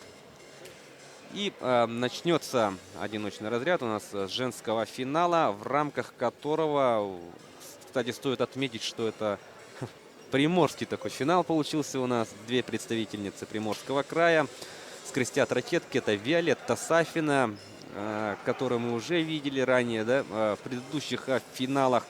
И Алина Кремер, которую также мы видели в предыдущих матчах. А случилось это, если, давайте я вам напомню, в финале среди женщин парный разряд. Тогда они играли вовсе в одной паре.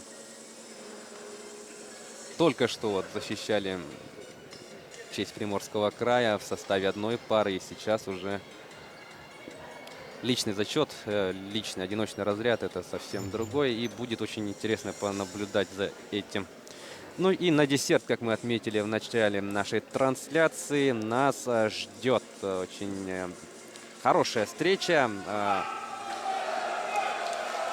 в рамках которой сойдутся в схватке за золото Василий Румянцев, Республика Саха-Якутия, и Сергей Ли, представляющий на этом чемпионате Приморский край. Я хочу сказать несколько слов о женском личном разряде. Здесь собрался очень сильный состав. 3 мастера спорта России, несколько кандидатов в мастера спорта и много сильных соперниц. К сожалению, вот наши девушки, да, они показали свою лучшую игру, но не смогли пробиться в призовую тройку, потому что состав очень, как я уже сказал, очень сильный. Но все-таки в десятку лучших в женском одиночном разряде попали наши девушки. Петрова Аина из Амгинского улуса, она заняла 8 место. Тихонова Ольга из города Якутска заняла 9 место. И Лопахова Екатерина из города Ленска заняла 10-е, замкнула десятку сильнейших в этом разряде. Конечно, нашим девушкам нужно еще дальше развиваться, тренироваться настойчиво и достичь больших высот в этом виде программы. Да, еще раз поздравляем наших девушек. А сейчас мы обращаем все наше внимание на девушек из Приморского края. В рамках финала одиночного разряда среди женщин встречаются, давайте еще раз представим вам, дорогие друзья, Виолетта Сафина и Алина Кремер. Обе спортсменки представляют Приморский край.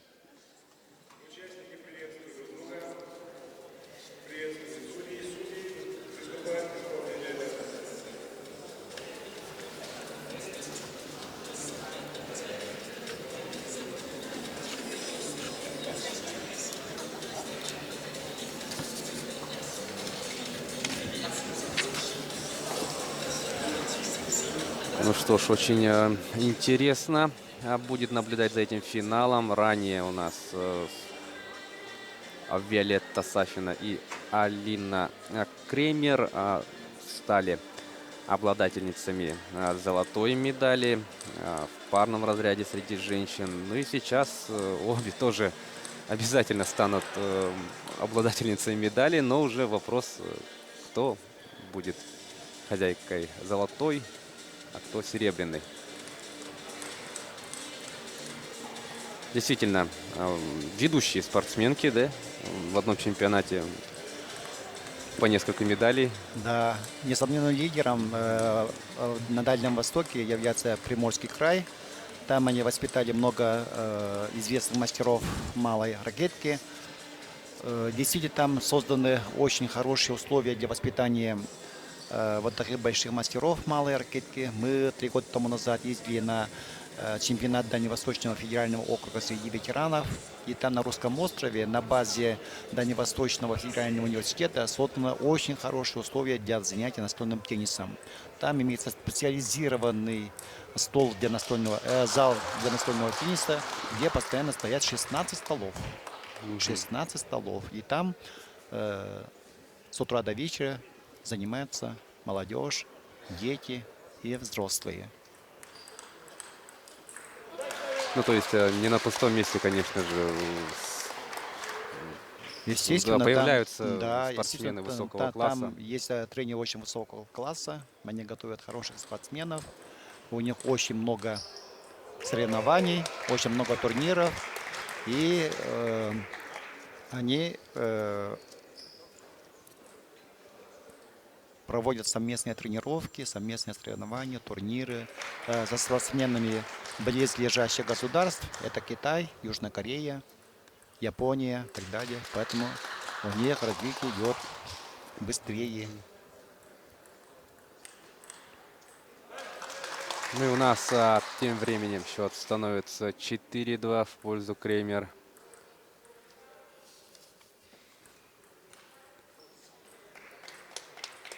Попадает в сетку. Ну и хотелось бы, да, отметить то, что всего у нас на этом чемпионате выступает 114 спортсменов из 6 регионов.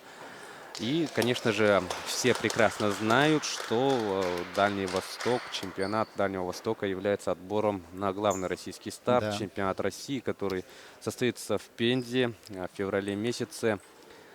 И туда попадают у нас победители командного первенства и вот как раз финалисты одиночного разряда. То есть можно уже говорить с уверенностью о том, что Что у них путевки в кармане. да, У этих девушек, увидим мы финалисток. этих девушек на чемпионате России. 7-4 ведет Кремер. Чемпионат состоится в марте месяце в городе Пенза.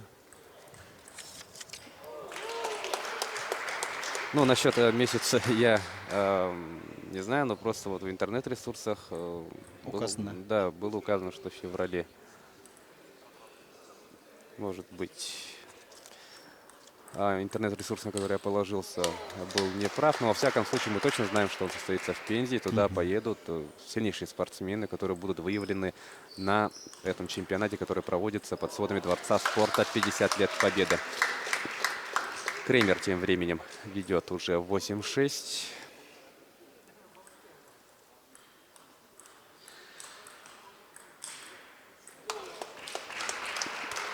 Здорово Сафина в этом эпизоде отыграла.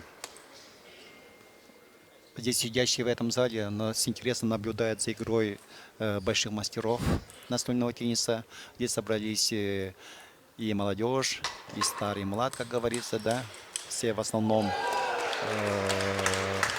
те, которые занимаются настольным теннисом или занимался, скажем, в молодости, они все с интересом наблюдают за игрой больших мастеров малой ракетки. Ну, по всему миру настольный теннис является одним из самых таких массовых, популярных видов спорта. Да. В нашей республике также очень любят настольный теннис.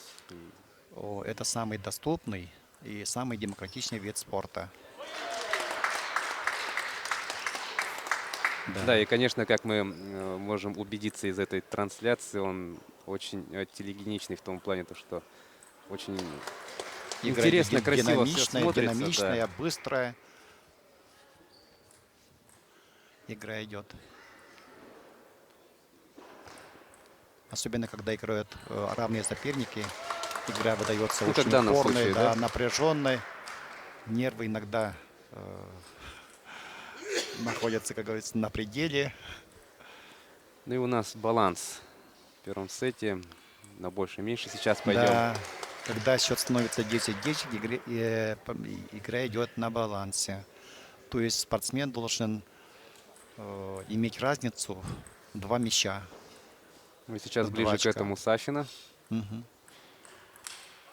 И да, ошибка Кремер заставила ошибиться в этом эпизоде Сафина. И На балансе, да, 12-10. 1-0 в сетах повела Сафина. Виолетта Сафина.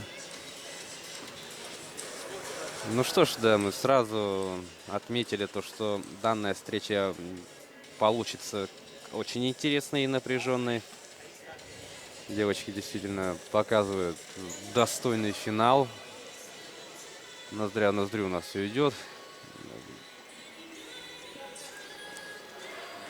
Ранее они в составе одной пары стали победительницами парного женского разряда, одолев своих соперниц из Хабаровского края. И сейчас уже вот в рамках одиночного разряда оспаривают золотую медаль чемпионата.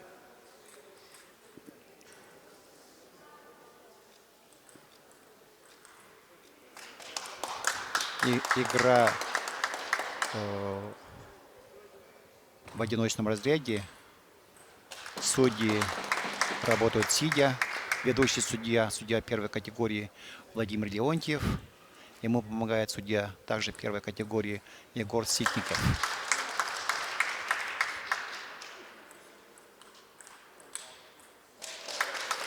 Да, действительно, во всех планах, в плане масштаба, тем более чемпионат проходит просто отлично. Судейская коллегия представлена очень большим количеством людей. Рады, что много сегодня любителей спорта собралось под сводами Дворца спорта 50 лет Победы. Ну и, конечно, что радует абсолютно всех, это уровень игры, который демонстрируют участники чемпионата. Вот. Что касается зрителей, скажу несколько слов. Да, вот наши спортсмены ездят в другие регионы, скажем, Хабаровск, Владивосток, Южно-Сахалинск, скажем, да. Там, как правило, бывает очень мало зрителей. Вот ребята наблюдают. Но я не знаю насчет причин, почему так мало бывает там зрителей, да. Но у нас, когда вот проводятся вот такие соревнования такого ранга, всегда бывает много зрителей. Это говорит о том, что все-таки наш народ любит настольный теннис, любит заниматься этим видом спорта. Это вид спорта, олимпийский вид спорта, очень зрелищный, динамичный, быстрый, поэтому зрителям очень приятно наблюдать за игрой Ну, вот видим то, больших что мастеров. во втором сете борьба получается не такой упорная, да, как в первом. И видим то, что Кремер достаточно уверенно Да, она лидирует. настроена весьма решительно и делает счет 9-2. Это очень серьезная заявка на успех во второй партии.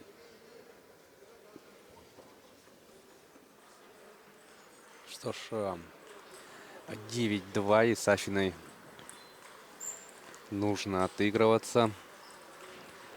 Но ошибка. Ну что ж, 2-10. И Кремер очень близка к тому, чтобы записать в свой актив и второй сет. Но Сафина не сдается. Она будет бороться до конца.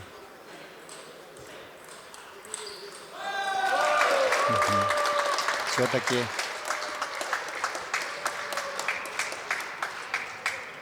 Кремер доводит вторую партию до логического конца и делает счет 1-1. Тем интереснее будет дальнейшее продолжение игры. Посмотрим, чья заявка будет весомее.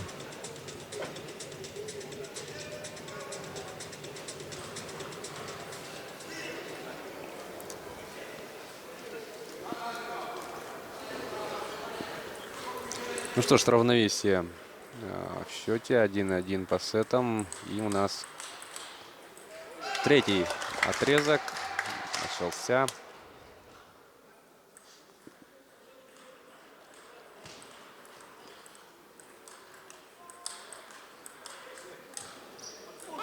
Очень красивый розыгрыш получился. Кремер пытался вытащить мяч, но был очень сложный мяч. Пролетел мимо края стола. Вновь Сафина вынуждает ошибаться Кремер.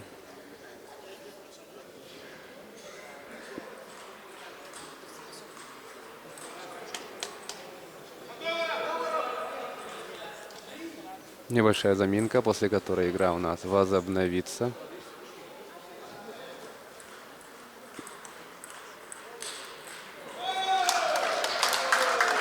Три один.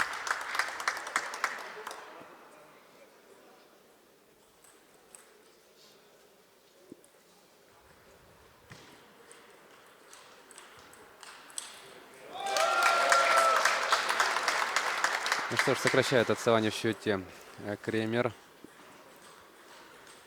2-3.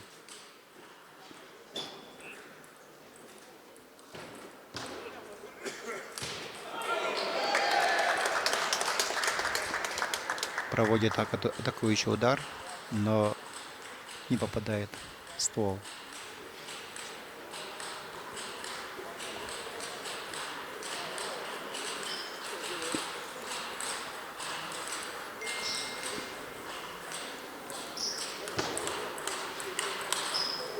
Здорово разыгрались девушки. По всему столу играют Сафина и Кремер. Очень динамично, быстро, зрелищно. Ну, вот тут не получилось у Сафиной. 5-3.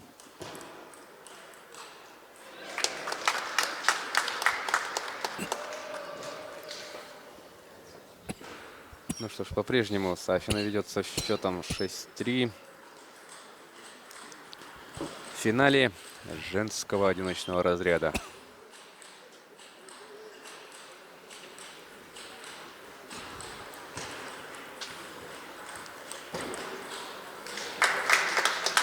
В настоящий момент обе спортсменки уже являются победительницами нашего чемпионата в парном женском разряде, играя в одном коллективе. Одержали они победу. Ну и сейчас вот видим уже в рамках Именно одиночного. эти девушки будут представлять наш федеральный округ на чемпионате России в женском одиночном разряде. Ну и вот Независимо от исхода вот этого поединка. Обе они финалистки. видели, что мяч угодил в край стола. Как называют теннисисты, сопля. Ну и как мы уже отмечали ранее, сразу Кремер извинилась.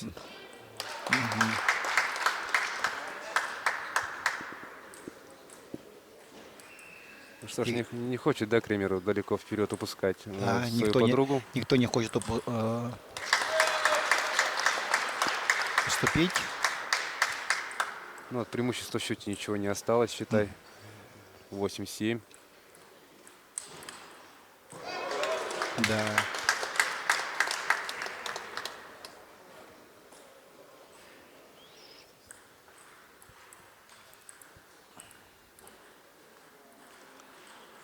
Интересный, конечно же, факт это то, что обе представительницы Приморского края прекрасно знают друг друга, как играют, и это, конечно, тоже сказывается на этой игре, на этом матче. 11-7. Третья партия заканчивается в пользу Сафиной. Она ведет со счетом 2-1.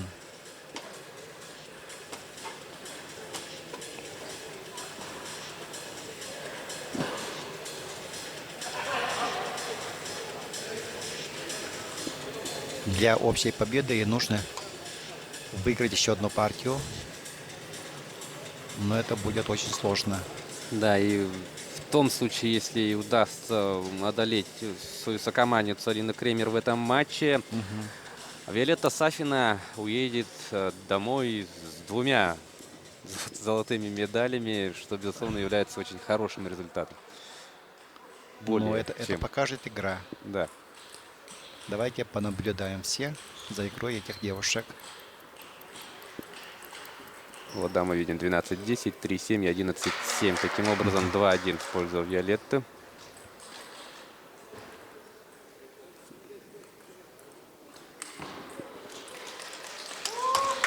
Ну что ж, видим, что у нас по одному.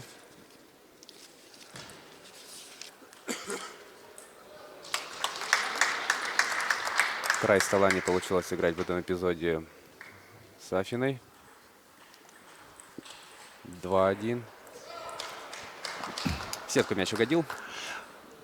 Обе девушки представляют город Владивосток Приморского края. Вместе тренируются, вместе выступают в различных соревнованиях. Вместе играют в финале, да? Да. И обе вышли в финал.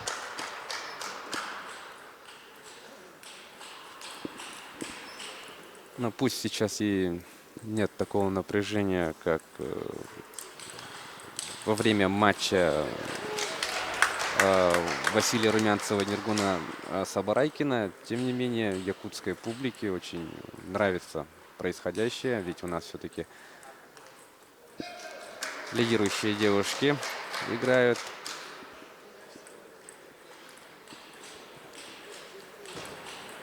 — 2-5 в пользу Сафиной. —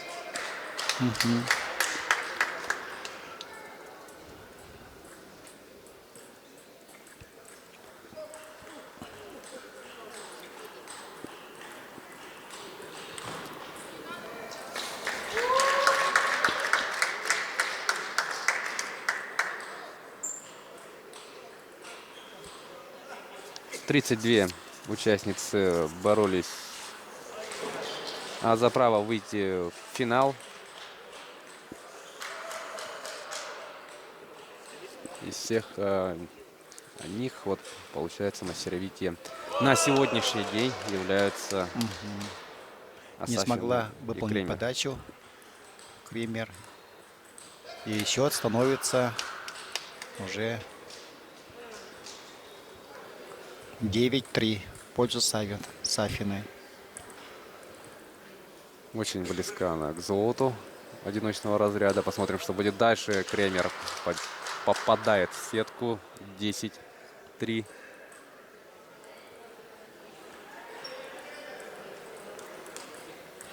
И еще Вот одно и всё. попадание, да, в сетку. Кремер. 11-3.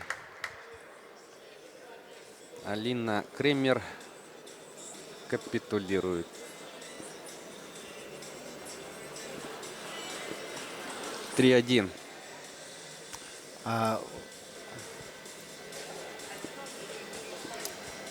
Еще не все потеряно.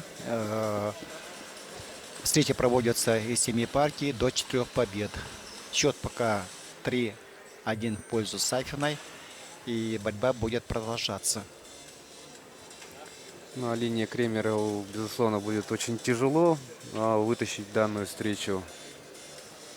Но в спорте случается все. За это мы все любим спорт. Сейчас мы видим, что обе девушки очень спокойны, они настроены. Вчера мы наблюдали за игрой Кати Лопаховой и Марфы Колодесниковой. Катя Лопахова проигрывала с счетом 3-0. Потом сумела собраться и выиграла 4 партии подряд. И с счетом 4-3 вырвала победу. Поэтому в настольном теннисе может всякое произойти. Нам это доказала Екатерина Лопахова. Да. Здесь, кроме физического состояния спортсмена, очень много зависит и от его психологической подготовленности. Бывают очень нервные, напряженные поединки, и нужно обладать крепкими нервами, чтобы добиться результата, успеха. Прекрасную диагональ провела Сафина.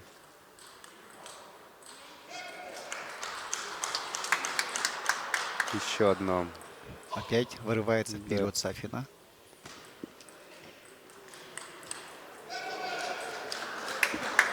Ну, какую игру, да, демонстрирует Виолетта Сафина.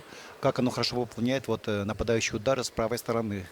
Раз за разом заставляя И Кремер. заставляет врасплох защиту соперницы. Но сейчас очко набирает.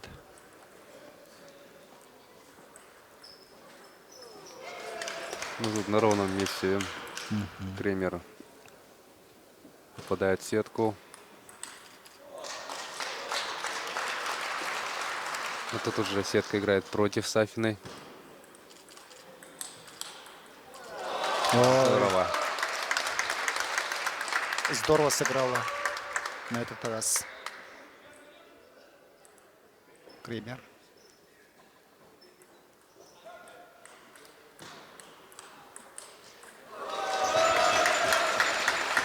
Как хорошо защищается в этот раз.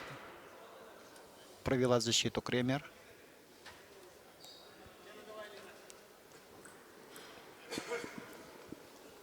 Мы видим, что отставание в счете. Всего одно очко. Да. 6-5.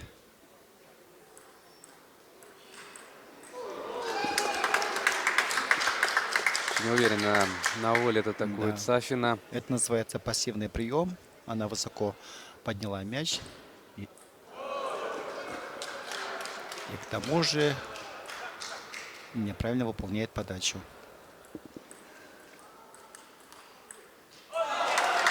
Здорово, да? Какая красивая диагональ, особенно Да. с этой точки, с которой мы видели. Очень красиво, конечно, получилось.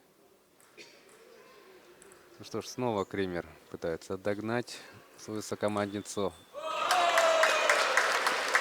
И причем получается так очень хорошо. 8-7. Минимальное преимущество пока что у Сафиной. Ну, хорошо.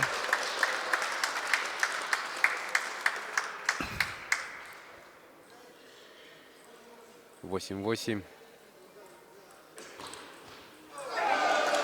Мяч не попадает в стол.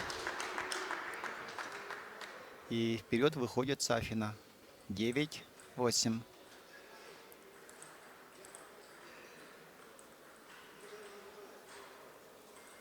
Очень напряженный сет, как и весь матч. 9-9.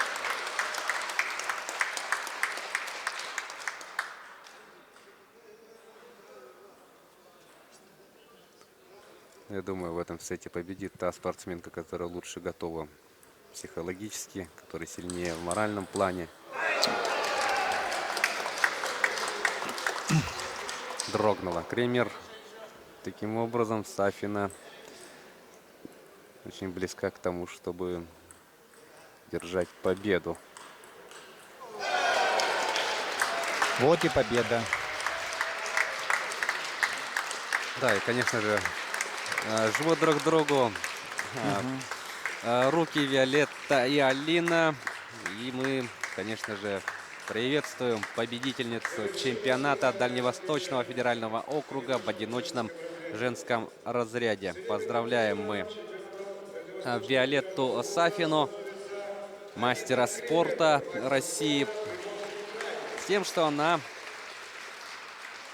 становится королевой в женском разряде, обладательницей золотой медали. Вот мы видим 12-10, 3-11, 11-7, 11-3 и 11-9.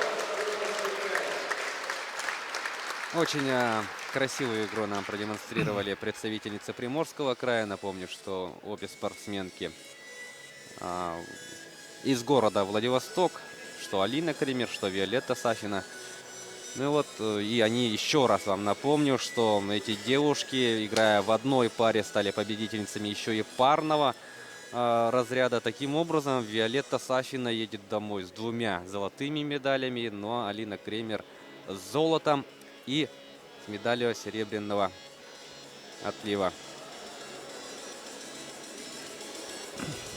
Ну что ж, и совсем скоро начнется Долгожданный финал. долгожданный финал, который по традиции организаторы чемпионата оставили напоследок в качестве десерта любителям настольного тенниса. Будет сегодня предложен финал, матч за золото в одиночном мужском разряде, в рамках которого наш теннисист Василий Румянцев, мастер спорта, наш именитый лидирующий теннисист, встретится с хорошо также знакомым якутским любителем настольного тенниса Сергеем Ли, представляющий на сегодняшних соревнованиях Приморский край. Василий Трифонович, я думаю, то, что нашим телезрителям в преддверии, да, вот перед самим мужским финалом, еще раз напомнить историю Сергея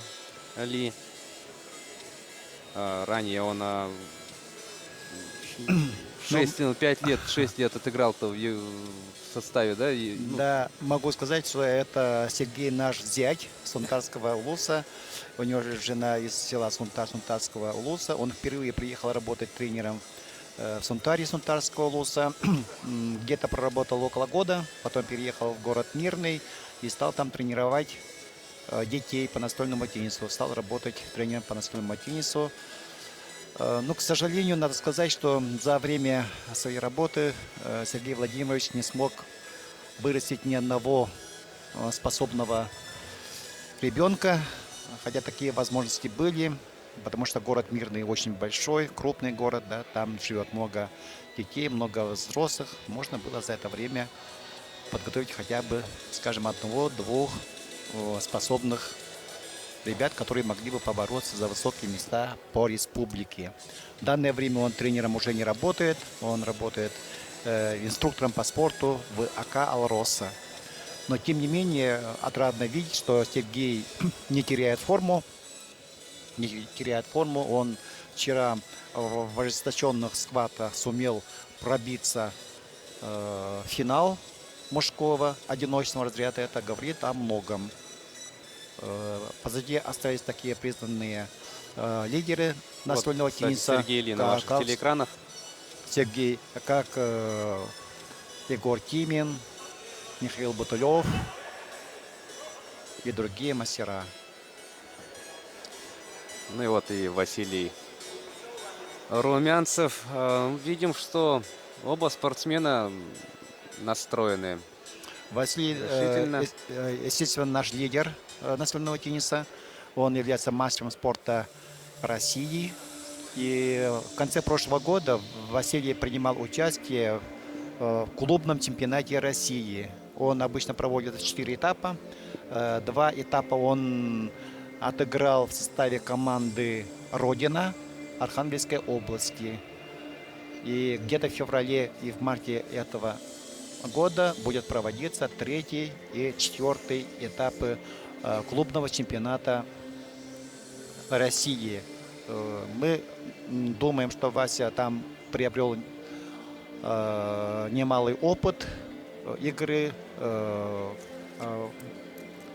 с известными спортсменами, такими мировыми звездами, как Дмитрий Овчаров из Германии, Мизутани из Японии, Александр Шибаев, чемпион России и так далее. Это очень неплохая школа. Я думаю, что это пригодится. Василий Румянцев родом из села Наяхы, Усть-Салданского улуса.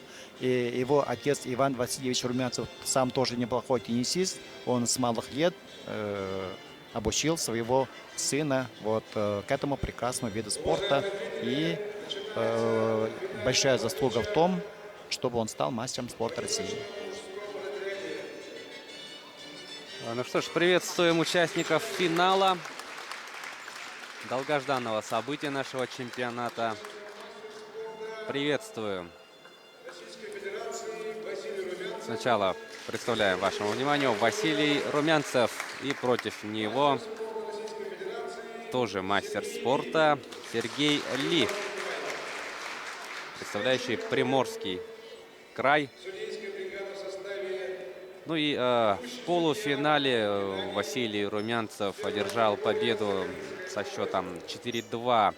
В напряженнейшей игре он одолел Егора Тимина из Уссурийска, таким образом получив право выступать вот в этом матче. Что касается Сергея Ли, он на стадии полуфинала одолел нашего представителя нашей республики Нургуна Сабарайкина со счетом 4-0. Ну что ж, все практически готово для начала. Встречу будут судить судейская бригада из Сахалинской области.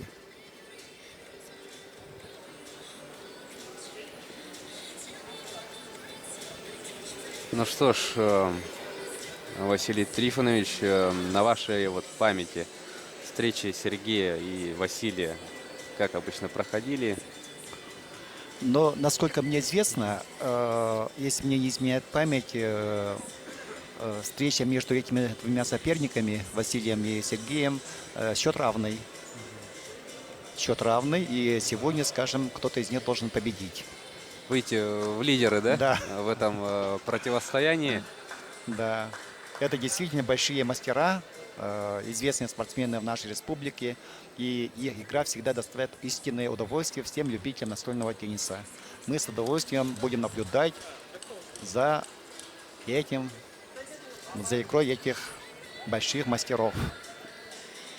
Ну, так же, как и в случае с женским финалом, да, одиночного разряда, оба спортсмена, вот Сергей и Василий, они будут представлять Дальневосточный федеральный округ на главном старте страны на чемпионате России, который пройдет в Пензе. Так как по регламенту, да, у нас соревнований финально, ну, то есть в чемпионат России отбираются победители командного первенства и финалисты одиночного разряда.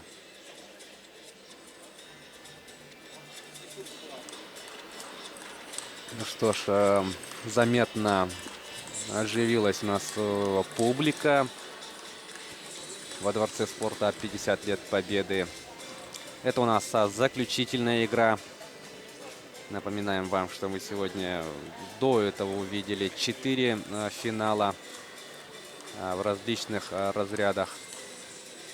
Ну и вот наш чемпионат, чемпионат Дальневосточного федерального округа, который проходил с 25 января по сегодняшний день, заканчивается вот таким вот напряженнейшим, интригующим, очень интересным противостоянием между Василием Румянцевым и Сергеем Ли. Разыгрывается последняя золотая медаль программы чемпионата Дальневосточного федерального округа. И спортсмены приступают к игре. Василий Румянцев начинает.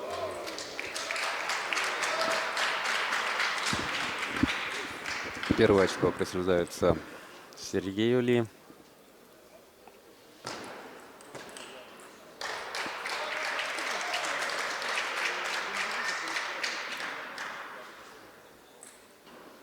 Два 0.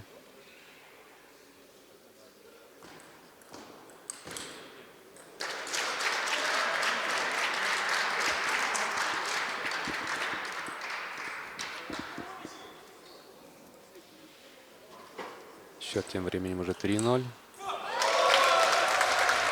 Первое очко берет Василий Румянцев.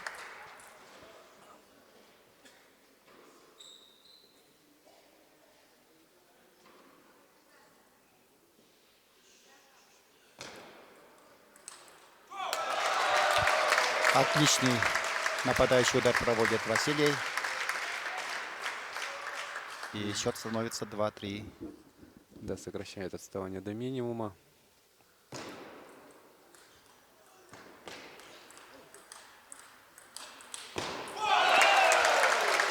Три-три.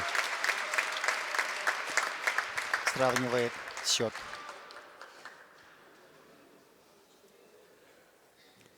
Ну что ж, начало первого сета, уже напряжение, да? Какое? Да, сразу.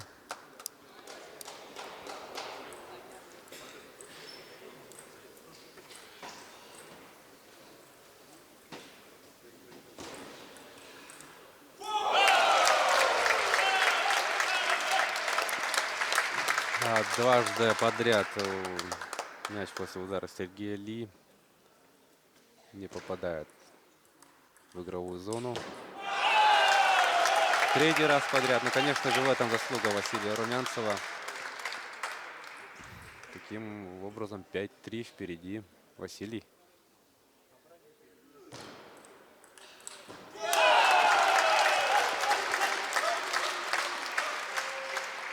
Обескураженным выглядит Сергей Ли. Все мы знаем, что Сергей, ровно так же, как и Василий, является мастером с большой буквы. И поэтому Не то чтобы предсказать, а даже предположить, что будет происходить в этом матче, просто невозможно. Ну вот, подтверждение моим словам. Сергей Ли здорово атакует и сокращает отставание. 5-6.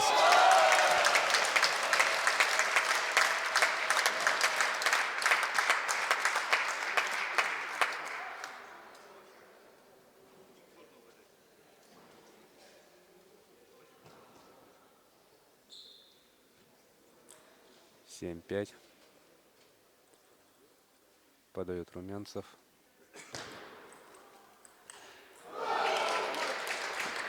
Не попал.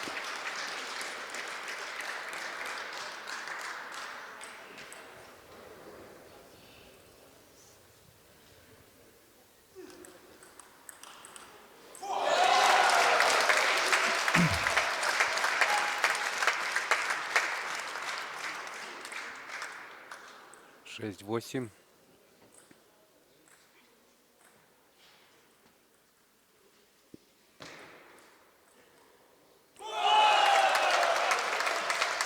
Вот технический прием, который сейчас привел Василий, называется скидка. Сразу за сеткой, да? Поэтому Сергей не успел.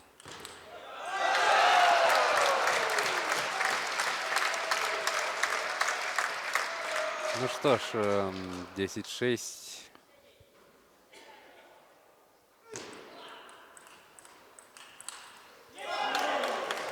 Да, Отличный ответный удар проводит Сергей. И делает счет 7-10.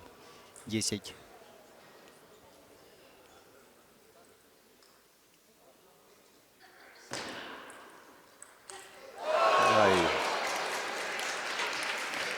Обидный промах. Да. Можно было закончить партию, но не получилось, потому что мяч ушел в сетку. Очень хорошая, хотя, да, возможность представилась Возможность была, но Василию. всякое бывает в теннисе.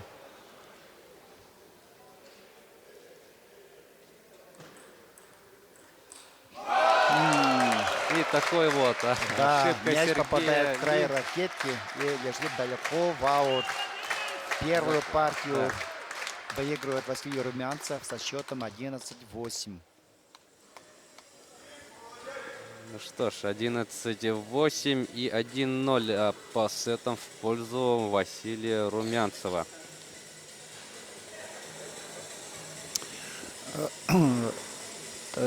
Тренеры во время тайм-аута дают необходимые советы. Например, Василию Румянцеву вот советы дает Сидоров Родион Радомирович, тренер по настольному теннису Дасуни. А Сергею советами помогает Михаил Бутулев из города Уссурийска, Приморского края, тоже мастер спорта России. Да, сейчас у Бутулева и Ли очень активный разговор идет. Да. Мы видим. Вот Михаил Бутулев дает советы Сергею Ли, как построить игру. Живое такое обсуждение идет, да? Да, Если же на стороне Василия там просто вроде спокойно. спокойнее было, Ага. да? Но здесь мы видим то, что больше озадаченные происходящим. Да. О.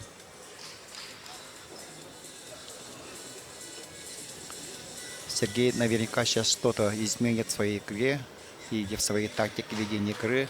Но посмотрим, тем интереснее будет сюжет второй партии. Понаблюдаем за игрой.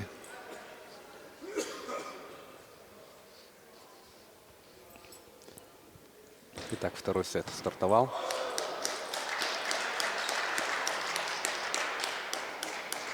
По диагонали хотел атаковать Василий Румянцев, но получилось не точно.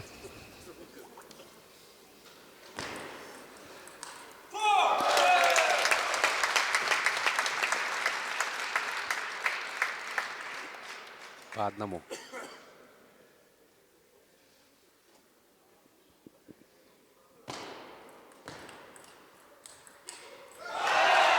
Отличный Нападающий удар Василия застает врасплох Сергея. Счет становится 2-1.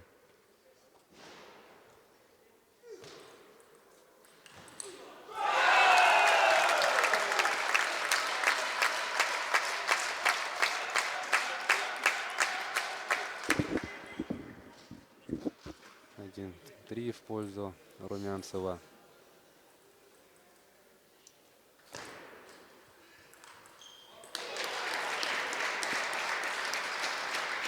И Сергей Ли, конечно же, в таких эпизодах не ошибается. 2-3.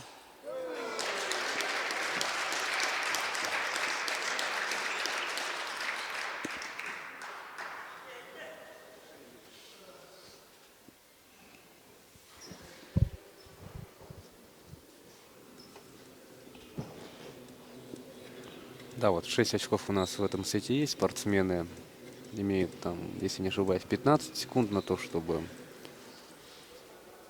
протереть пот полотенцем. Игра возобновлена и сразу... Отличное нападение.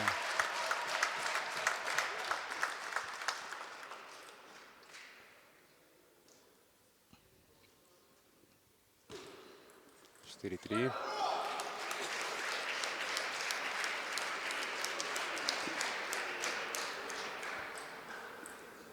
По 4. У Сергея очень сильная подача с нижним вращением. Принять очень сложно бывает.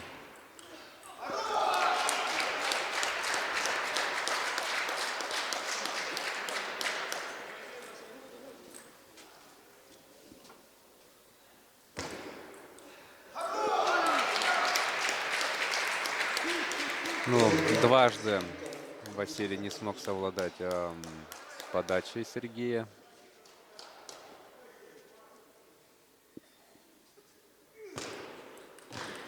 Четыре 6. Впереди Ли.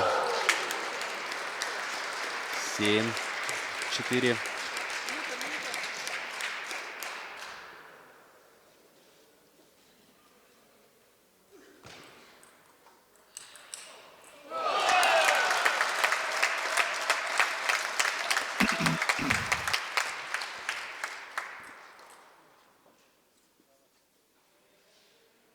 Пять 7. По-прежнему впереди Ли.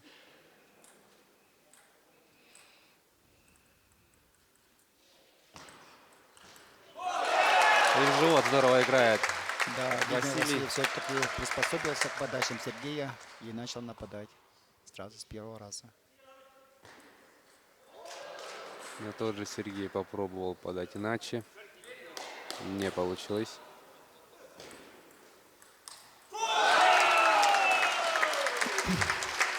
7-7. Ну, мы видим то, что все-таки отличие есть, да, между Василием и Сергеем вот, в плане эмоциональности.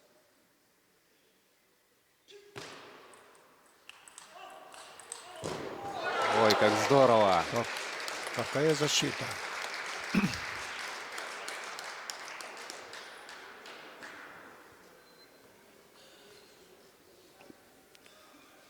Семь 8.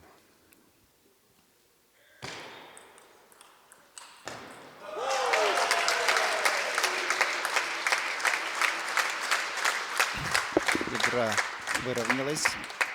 Идет очко в очко.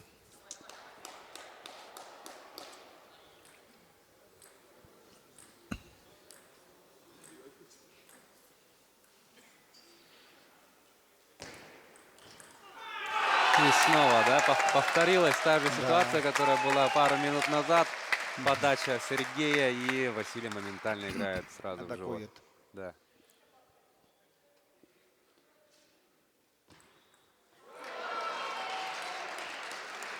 Какая хитрая подача. Сейчас ее подает Сергей. Да, в неудел Да. этим движением оставил Василия. Очень быстрая подача. И не на той стороне, где ее ожидал Василий.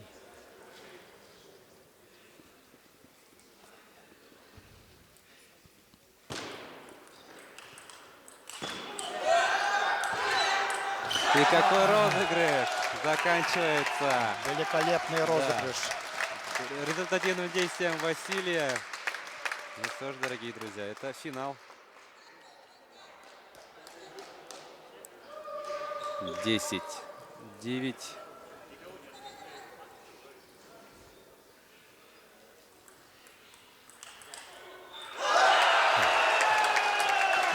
Мяч чуть было не перелез.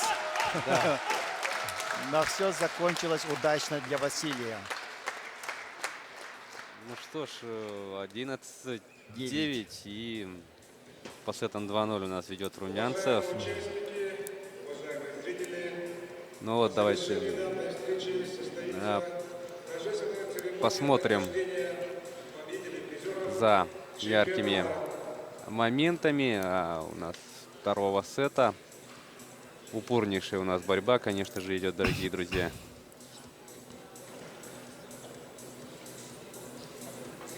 Вот тот случай, когда у Ли мяч угодил в край ракетки. Я хотел бы добавить, вчера в полуфинальной встрече встречались Василий Румянцев и Егор Тимин из Приморского края. В этой упорной борьбе Василий продемонстрировал незаурядную волю к победе и свое мастерство. И хотя рейтинг у Тимина намного выше, чем у Василия, он сумел держать победу со счетом 4-2 и вышел в финал. Ну, конечно, такие подвиги дорогого стоят. А у нас третий сет Счет открывает Да. Румянцев.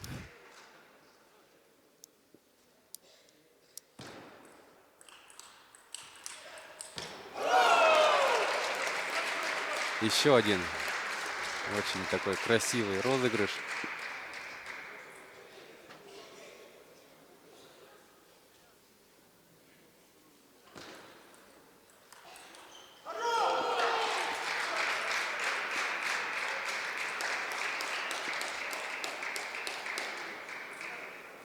Два 1 в пользу уже Сергея Ли.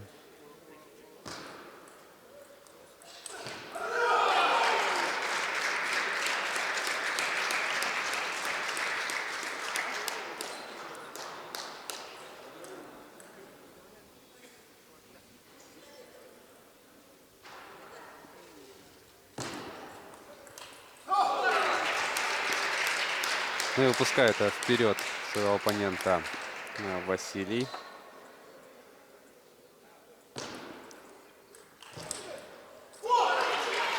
Как здорово обороняется, да, Да. Сергей?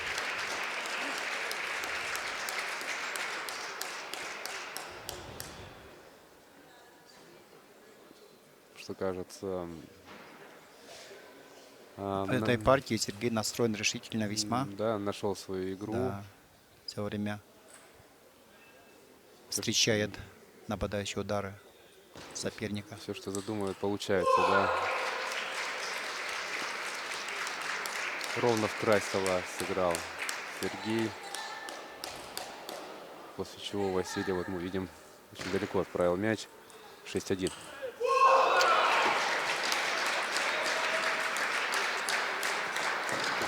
Разводит руками Василий.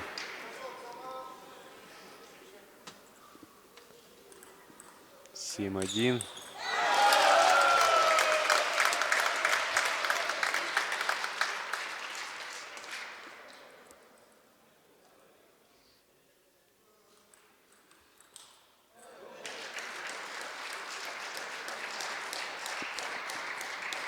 Определенно что-то с прицелом Василия случилось вот в третьем сете. Но не идет. Пока что.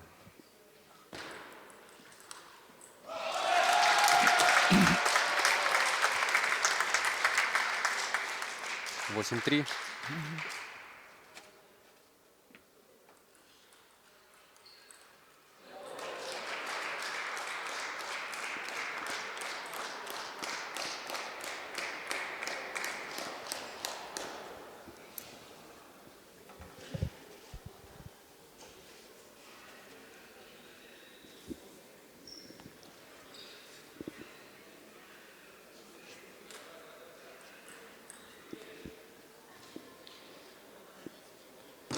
3-9 подача Румянцева. И вот вновь мяч угодил в край. Сергей Ли сразу принес свои извинения. 10-3-3-10.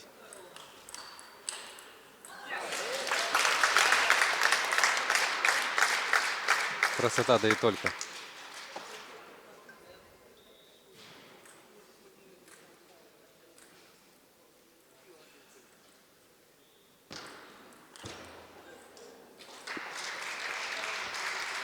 Опять не получается нападающий удар. В этой партии как-то не получилось у Василия. Да, и Сергей Ли. Да. Выигрывает третью партию. Счет становится 2-1 в пользу Василия Румянцева. Да, ситуация совсем, конечно же, бы осложнилась. Проиграли Ли эту партию, этот сет, да. А сейчас ситуация, конечно, намного. Вот Михаил Бутылев дает конкретные советы Сергею. Он слушает внимательно. Ну и сейчас, да, Сергей действительно всеми силами будет стараться, Закрепить успех. да, в этом сете и сравнять счет по сетам 2-2. Первый сет остался за Румянцевым, 11-8. Второй также выиграл Василий, 11-9. Ну и вот последний отрезок. В последнем отрезке Сергей Ли оказался сильнее. Вот мы видим моменты из сета прошедшего.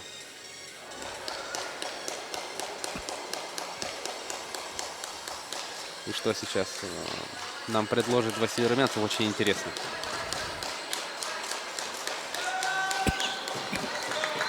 Мы действительно наблюдаем за игрой двух больших мастеров. И это может только радовать. Так, четвертый сет. Начинает Ли.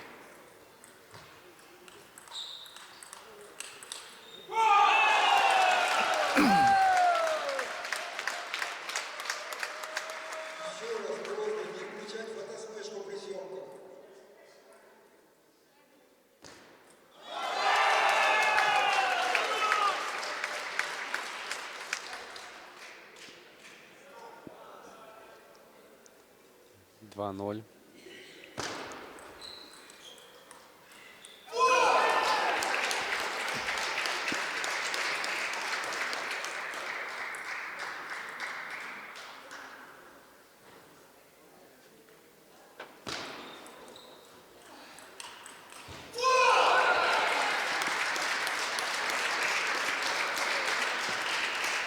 Сергею опять удалось сравнять счет.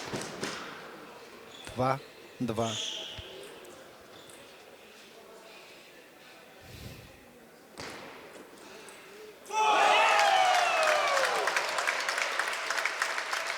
Отличный кистевой нападающий удар Василия приносит результат.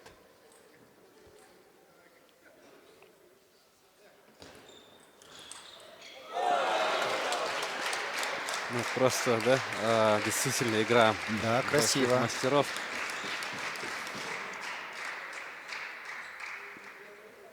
Ничего не скажешь. 3-3. Напряженнейший четвертый сет.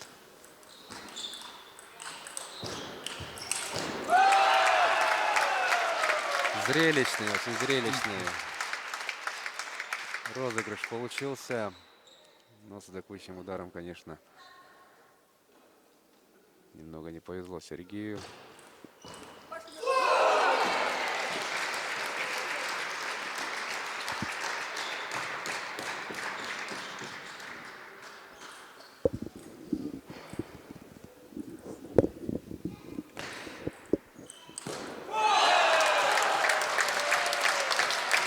Вновь в сетку попадает Сергей. 5-4.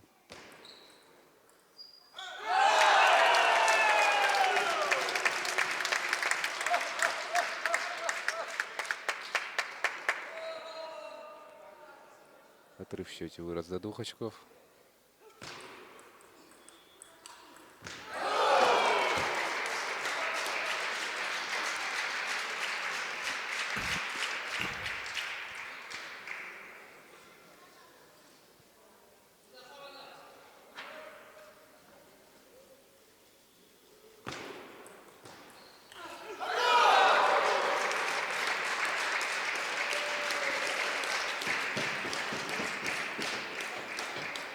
Не выпускают друг друга далеко оба спортсмена, да, у нас все Да. время. Счет становится Да. опять равным. 6-6. Идет 4-я партия. Очень решительно выглядит Сергей.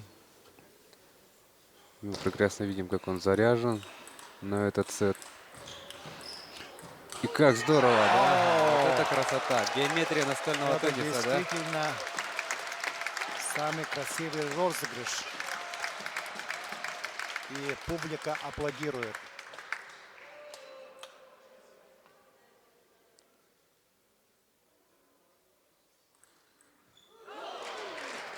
Вновь Сергей Ли.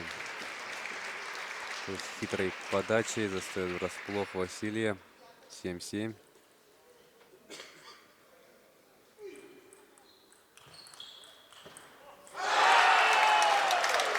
Игра ведется из 7 партий до 4 побед. Сейчас идет пока 4-я партия. Счет пока 2-1 в пользу Василия Румянцева. Ну и в этом сете Василий тоже пока что ведет. Отличный нападающий удар. Василия тоже приносит заветное очко.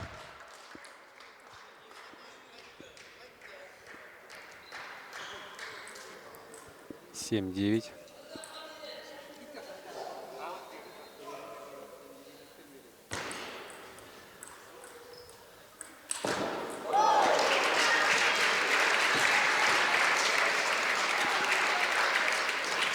Да, Сергей Ли умеет не только хорошо и грамотно обороняться, но и атаковать, конечно, тоже. Вот как раз с этого ракурса очень хорошо видно, насколько же сильное вращение дает мячу Сергей Ли при подаче.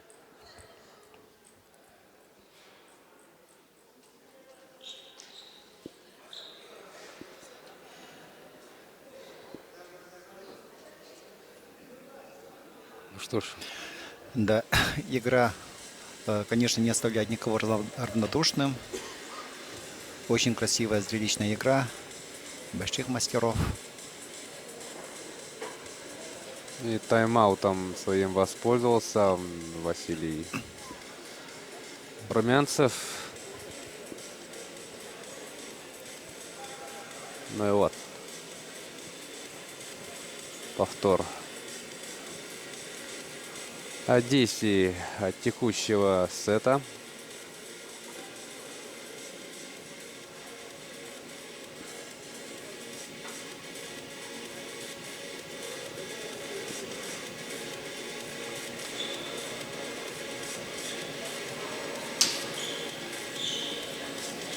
Вот как Сергей заряжен на победу. Видно, как спортсмены оба даже нацелены только на победу. И никто ступать не будет. Вперед выходит Сергей Ли. 10-9.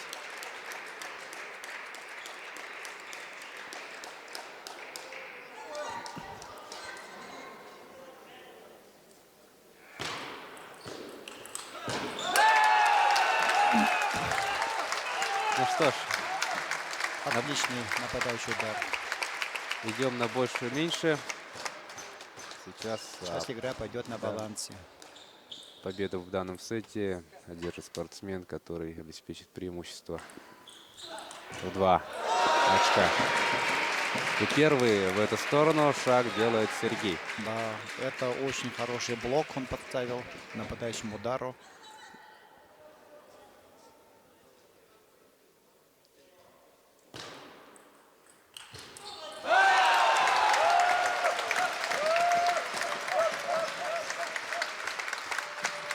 Ответ Василия не заставил себя долго ждать. Ответный удар, и счет становится 11-11.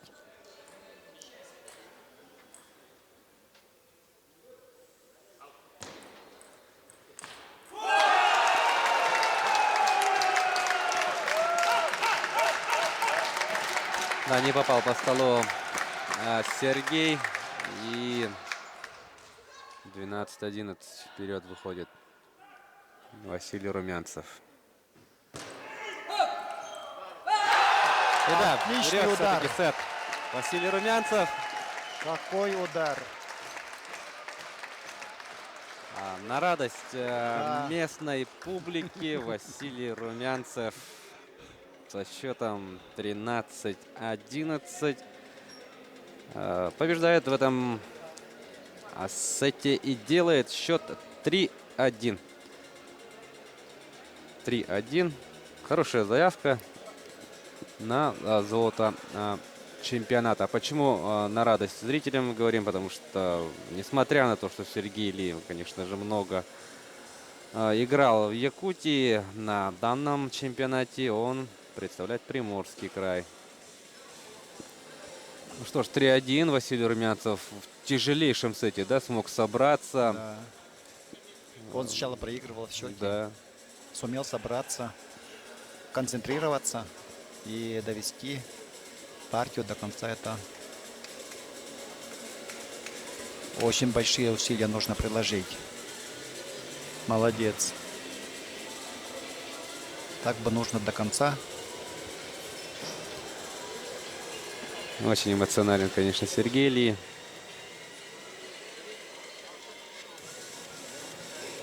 Ну, пожалуй, вот сет, который прошел, да, это, получился прям очень богатым на различные зрелищные технические действия. Я думаю, И такой сейчас сет. с большим интересом наблюдаем за пятой партией встречи. Счет открывает Василий Румянцев.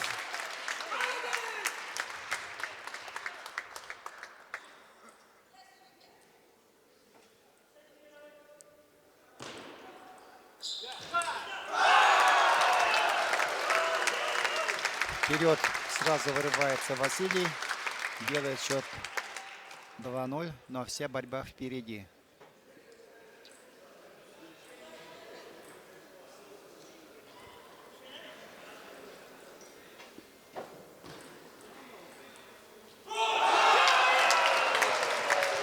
Ошибается Сергей Ли.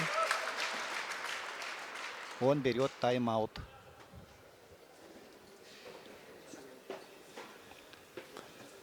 Да, тайм-аут Сергея Ли. Вперед на 3 очка упустил в самом начале данного сета Сергей. Ну и сейчас действительно надо подумать, как же исправлять сложившийся сюжет. В свою пользу. Да. Но это будет очень и очень сложно в такой ситуации, потому что играют равные по уровню игры мастера.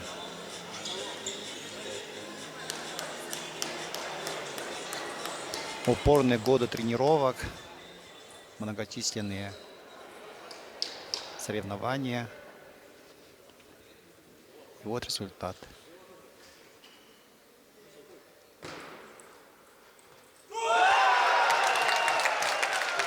$4-0.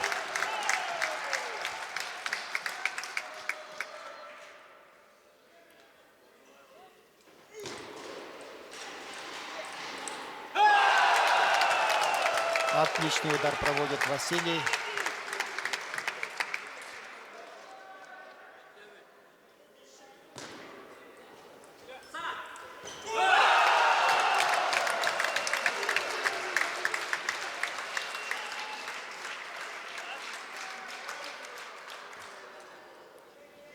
Ну что Да. ж, идет игра у Василия. Видимо, Сергей не ожидал такого поворота событий, но тем не менее мы знаем, что он будет бороться до конца. Хотя счет 0-6. Это, конечно, трудная ситуация. Он попал, но будет играть до конца.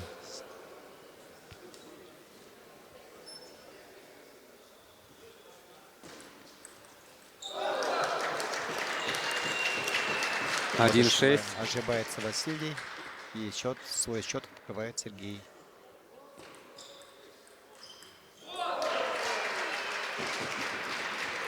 Здорово по диагонали сыграл Сергей.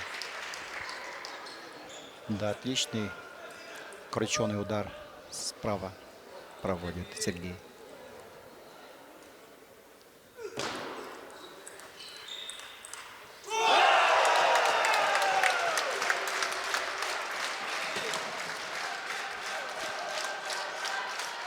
Семь-два.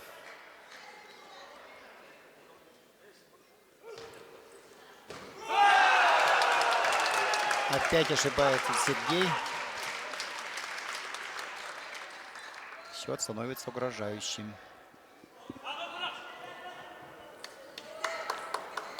8-2. Василий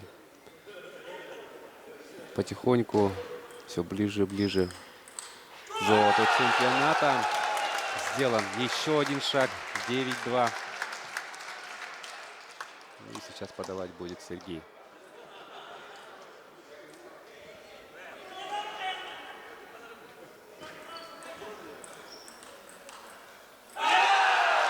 И сетка, да. Мяч летит в аут. После сетки, Да. не касаясь стола. Таким образом, 10-2 и подача Василия.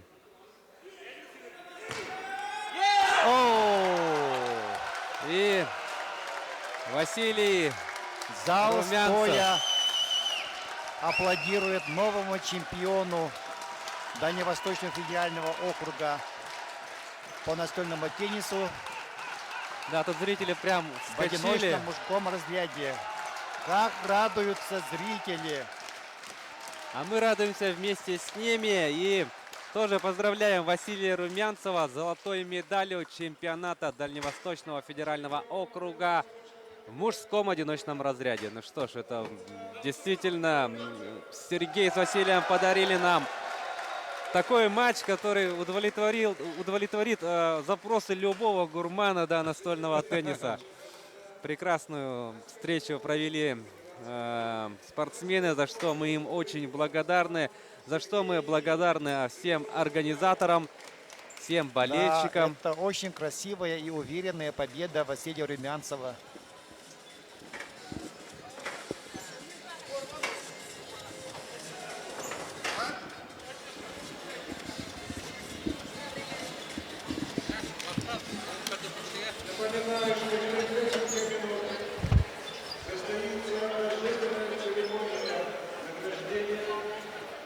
Через несколько минут начнется церемония награждения победителей и призеров чемпионата Дальневосточного федерального округа по настольному теннису.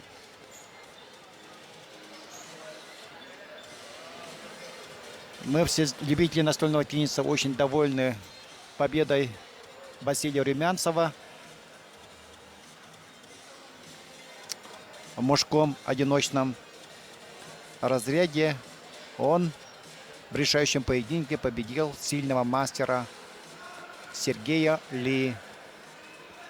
Но мне также хотелось бы выделить также призеров одиночного мужского разряда. Наш ведущий игрок Нургун Сарбарайкин стал бронзовым призером чемпионата Дальневосточного федерального округа. Также бронзовую медаль завоевал Михаил Батулев из команды Приморского края.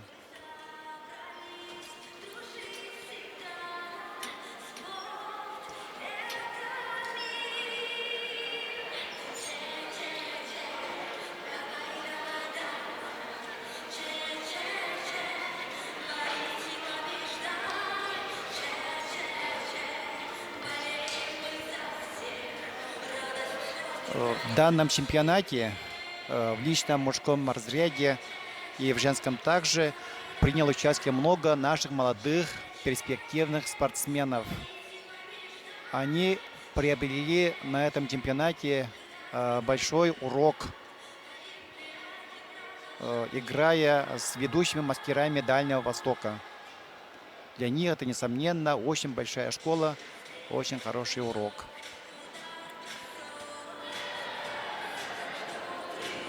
Итак, Василий, поздравляем с победой, с долгожданной, очень значимой победой. Матч получился просто крайне насыщенным, напряженным. Какие впечатления у тебя остались по завершению данной встречи? Ну, данную встречу я готовился заранее. 2 года я не выходил в финал чемпионата Дальнего Востока. И в этом году дома очень хотелось выиграть. Что можешь сказать насчет своего соперника Сергея Ли? А Сергей Ли, он опытный мастер. Очень много турниров. Ну, опыт у него большой. И вдвойне приятно его выигрывать здесь. А вот какой сет, по твоему мнению, оказался решающим в данной встрече? Но решающий сет оказался, получается, 5-й сет, получается, решающим. 4-й сет оказался. При балансе 9-9, 10-10 удалось выиграть. В какой момент ты понял, что победа уже в кармане? Но когда я ввел уже 8-2, но там еще были сомнения, что он боец, а Сергей Ли до конца играет. Поэтому, когда счет стал 10-2, уже понял, что выиграл. Совладать с подачами Сергею было очень тяжело. Вот об этом элементе, Сергей, что можете сказать? Но у Сергея очень большой арсенал подач. Так, вот с виду видно, что это простенькая подача, а там совсем другие вращения. То нижнее вращение, то боковое вращение. Это надо смотреть. Подача. Ты также выиграл и в парном разряде с Нергуном Сабаракиным чемпионат. Что можешь сказать об этом? Ну, финал у нас получился 3-0. Так, ну, ребята тоже вчера сделали сенсацию, обыграли мастеров спорта. Ну, в этом, ну, у нас сегодня у нас получилось, можно сказать. Ну и впереди чемпионат России. Какие вот мысли по этому поводу? Как будет проходить подготовка, где и когда?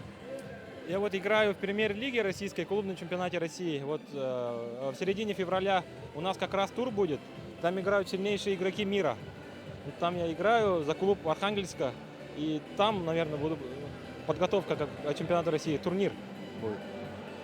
Чемпионат Дальнего Востока вот второй раз проходил в Якутске. Насколько помогали родные стены? Ну, родные стены, да, очень помогали. Вчера был очень напряженный матч с Егором Тиминым. 4-2 еле-еле выиграл. Ну, там это стены помогли, можно сказать. Он по рейтингу номер 1 в Дальнем Востоке. Действующий чемпион Дальнего Востока был. А теперь ты уже действующий. Да, сейчас я. Ну, 4-й раз стал чемпионом Дальнего Востока. Все, спасибо. Отдавай.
Вниманию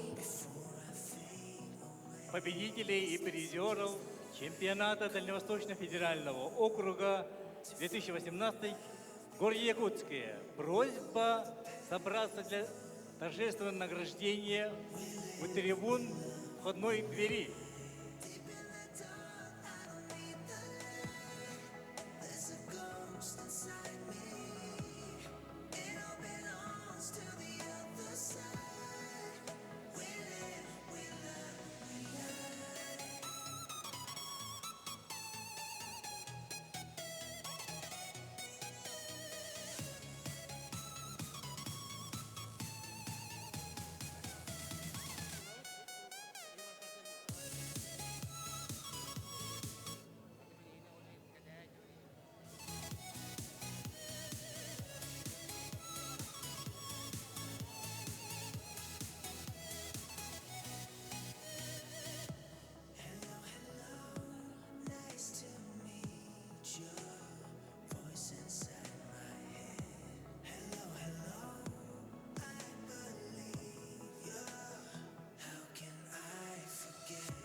Итак, Сергей, вы с Василием подарили просто замечательный финал, который, я уверен, останется на долгие годы в памяти всех любителей настольного тенниса. Как вы думаете, чего вам сегодня не хватило? За счет каких качеств вот Василий одержал победу?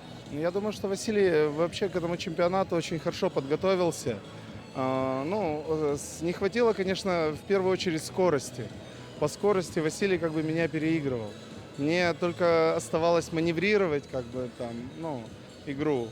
Но вот чуть-чуть не повезло, конечно, в четвертой партии. А Василий обрел, наоборот, уверенность. Ну, напряженнейшая борьба, конечно же, была. Вот насколько хорошо вы знаете Василия и вообще вот с каким настроем подходили к данной встрече? Ну, Василия я вообще очень хорошо знаю, много очень с ним играл. Вот я вообще играл в Якутии 4 республики, 2 выиграл, 2 проиграл. И всегда у нас с ним напряженная борьба была. Это очень сильный соперник. Вот по окончании матча с Василием говорили какими фразами обменялись? Ну, я что мог? Я поздравил его, похлопал по плечу, поздравил, но что он выиграл. В этот раз оказался сильнее. А что не получилось?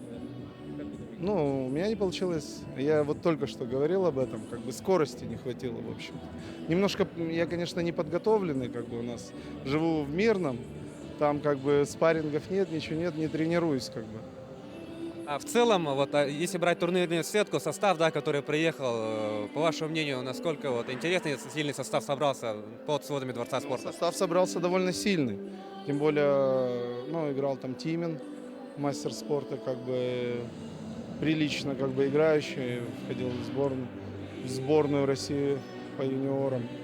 В полуфинале Василий его обыграл, в команде проиграл. Еще Леонов, Ваня, он Сахалинскую область представляет, тоже очень такой сильный, талантливый игрок. Бутылев Михаил, тоже мастер спорта с Приморского края. Вы живете в Мирном, да? Да. Будете ли участвовать на спортивных играх народов Якутии, которые пройдут в Баку? Нет, не буду, потому что у меня прописка сейчас уссурийская, поэтому я играю за Приморский край. Я просто не успеваю ничего сделать, чтобы выступать на этом чемпионате. Да, я думаю, многим, кстати, интересно выступать за Приморский край, на данном чемпионате, а в дальнейшем какую команду будете представлять все-таки? Ну, я не знаю, просто такая ситуация как бы была у меня. В том году я как бы не играл республику, и меня попросился в сборную за команду, меня не взяли.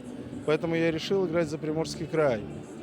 То есть, ну, как бы Мирнинский район тоже денег не выделил на отбор, то есть на чемпионат республики. Я не поехал, но попросился в команду на Дальний Восток, меня не взяли. Я поэтому не знаю пока еще, за кого буду играть, точно не могу сказать. Чемпионат России пройдет в Пензе, да? Там очень высокая конкуренция. Дальневосточники там выступают, честно сказать, средняя, да, очень? Да. Какие перспективы вообще? Ну, как перспективы, то есть перспективы, в общем-то, такие посредственные, но можно как бы стараться. Это все равно, настольный теннис — это игра прежде всего. Как бы там можно переломить ход, там, эмоционально подойти к этому. Ну, соответственно, и, конечно, готовиться надо, тренироваться, без этого никуда, как бы. А ближайшие планы вот, спортивные? Ну, поеду на чемпионат России. До чемпионата Да. Соревнований не будет у вас, да? Нет, не будет. Спасибо. Спасибо.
Командующему парадом вести парад победителей и призеров чемпионата.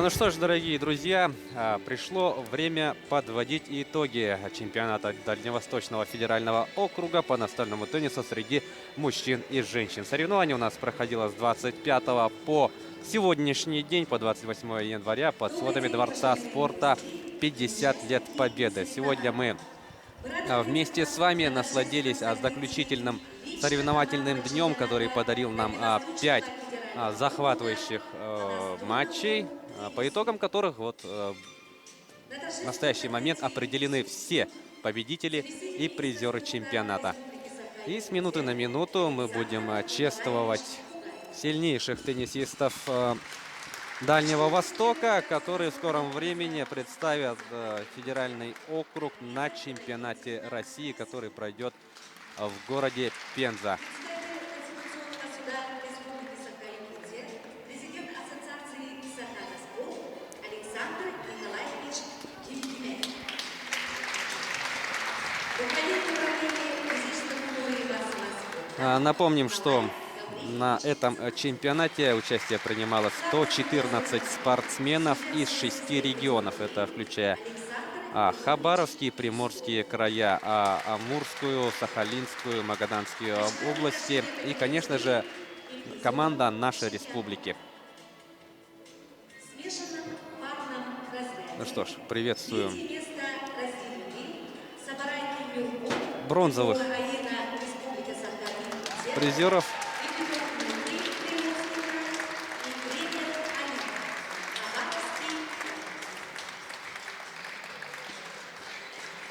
Награждение производит руководитель управления физической культуры и массового спорта Николай Гаврилович. Вот видим пара Кремер, вот пожимает руку, и Сабарайкин у нас на пьедестале. Это у нас бронзовые призеры чемпионата ДВФО в смешанных парах. Это у нас, давайте еще раз, Петрук и Кремер, представители Уссурийска, города Уссурийска. А сейчас уже поздравляют Петрову и Сабарайкина. Петрова из Антинского лоса и Нергун Сабарайкин из Сироптинского лоса. Они заняли почетное 3-е место в смешанном парном разряде. Ну а вот уже приглашают серебряных призеров смешанного парного разряда. Это у нас Тимин. Егор. Да, и Ноздреватых. Антонина.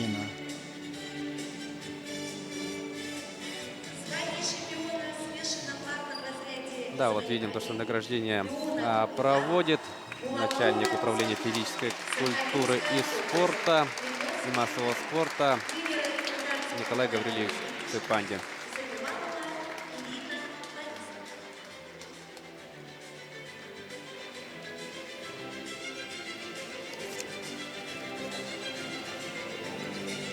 Ну что ж, поздравили мы Егора Тимина и Антонину Ноздреватых с серебряными наградами. И теперь вот победители: Иван Леонов и Светлана Гулакова.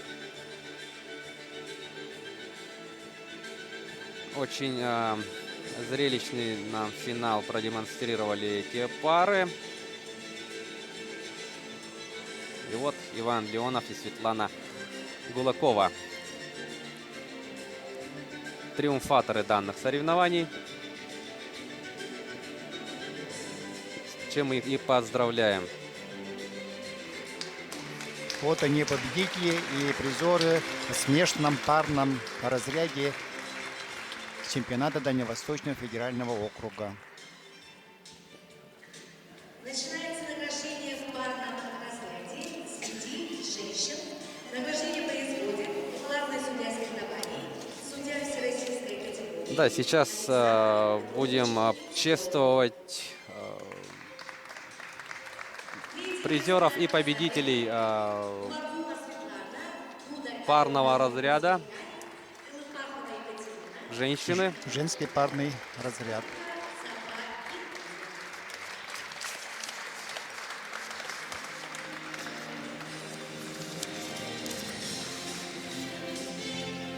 И мы приветствуем обладательниц бронзовых наград. Это, конечно же, наши девчонки Ольга Тихонова и Екатерина Лыпахова. А вместе с ними на 3-й ступени пьедестала представительницы Приморского края Гулакова и Дударь.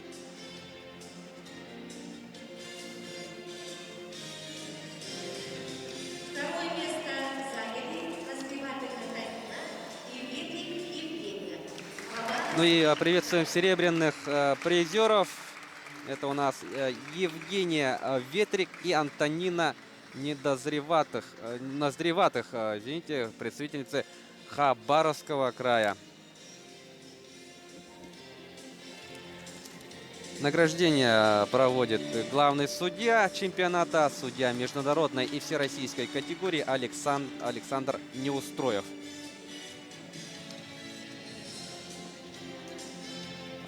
Поздравляем мы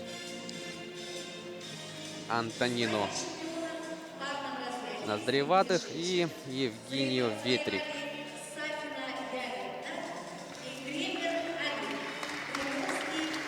Ну и что ж, и обладатели золотых медалей Алина Кремер и Виолетта Сафина. Город Владивосток. Да, представляет Приморский край. Обе спортсменки являются мастерами спорта. И на этом чемпионате девушки подтвердили свой столь высокий статус.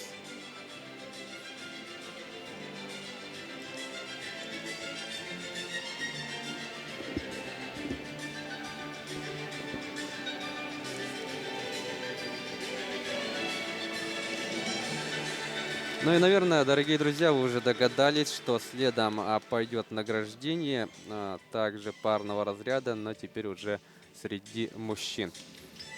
Но мы давайте еще раз посмотрим на этих девушек, которые, как выявил чемпионат, являются сильнейшими Женскими парами. Да, в женском парном разряде на всем Дальнем Востоке.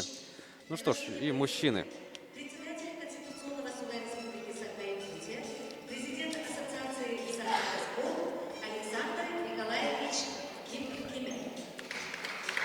Третье место разделили Тимин Курион и Петров Георгий, Приморский край, Деловицын Константин, Тишко Олег. Ну и от рук Александра Николаевича Кимена сейчас бронзовые медали получат следующие пары. Это у нас Алатырев и Пешко, которые вот только что забрались на третью ступень пьедестала. Ну и, конечно же, пара в составе Тимина и Петрука.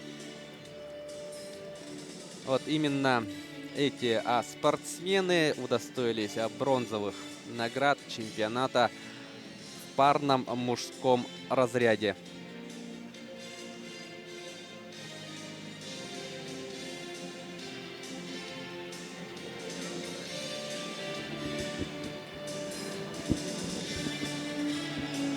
Ну, вообще, конечно, особое внимание якутских зрителей, телезрителей было приковано именно к парному разряду, так как там, конечно же, выступали наши спортсмены.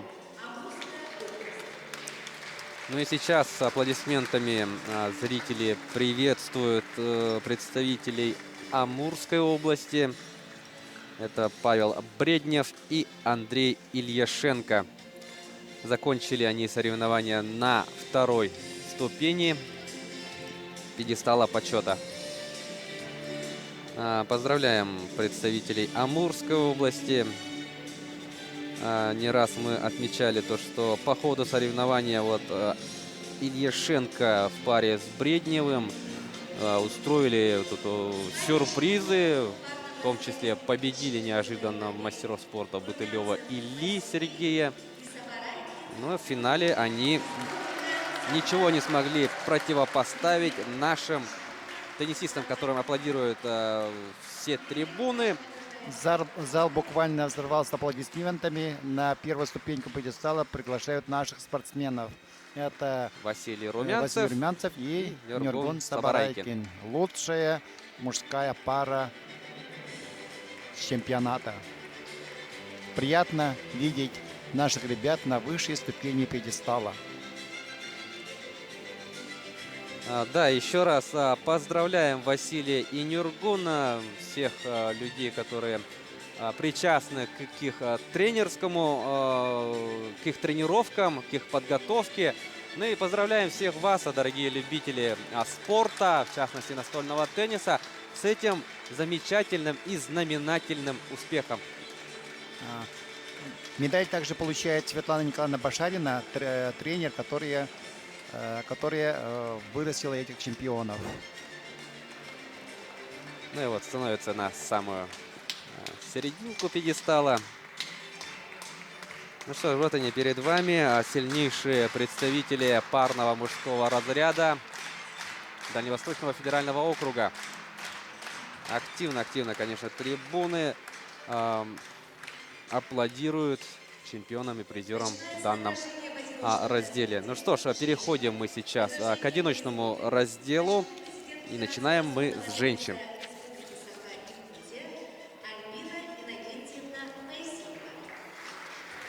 Третье место разделили Дударь Алена, Приморский край, и Булакова Светлана, Приморский край. Ну что ж, приветствуем бронзовых призеров. Это Светлана Гулакова и Алена Дударь. Вот они, девушки-красавицы, на ваших телеэкранах. Мы видим, что немало людей, да, увидит с этого чемпионата, вот, имея в своем активе несколько медалей, да.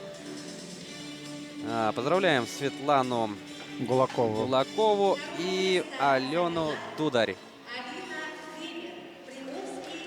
Ну что ж, и зовем мы на пьедестал Алину Кремер, представительницу Приморского края. Как и полагается, Алина сначала поблагодарила бронзовых призеров за честную борьбу, за то, что составили ей конкуренцию. Ну а Алина Кремер, мастер спорта России по настольному теннису, становится хозяйкой серебряной медали. И, наконец, на высшей ступени пьедестала поднимается чемпионка Дальневосточного федерального округа среди женщин Виолетта Сафина. Также мастер спорта, достойная представительница Приморского края. Награждение проводит почетный президент Федерации настольного тенниса Республики Саха-Якутия, в прошлом известная теннисистка сама Альбина Иннокентьевна Паисеева. Ну что ж, остается нам поприветствовать теперь, поздравить мужчин, одиночный, а также разряд. Начинается награждение в одиночном разряде мужчины.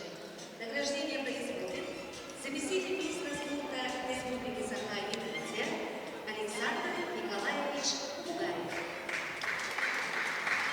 Третье место разделили.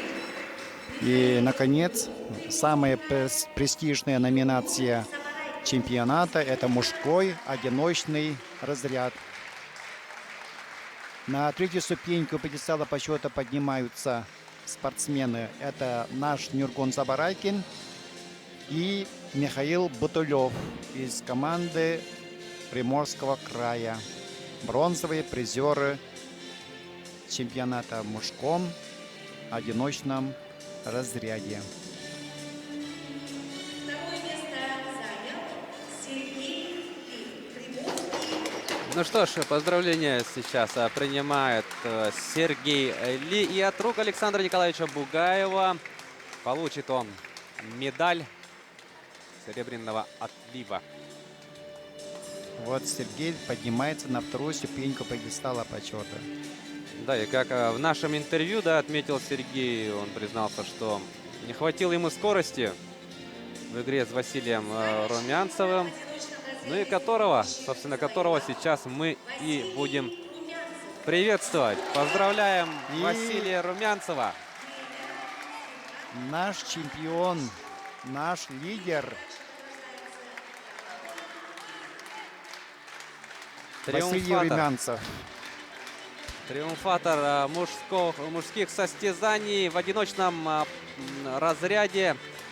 Поздравления принимает Василий Румянцев. Все мы аплодируем ему и другим победителям и призерам чемпионата. Он действительно своей честной борьбой заслужил это право чемпиона Дальневосточного федерального округа. Молодец, Василий. Мы присоединяемся ко всем поздравлениям. Зал рукоплещет новому чемпиону Дальнего Востока.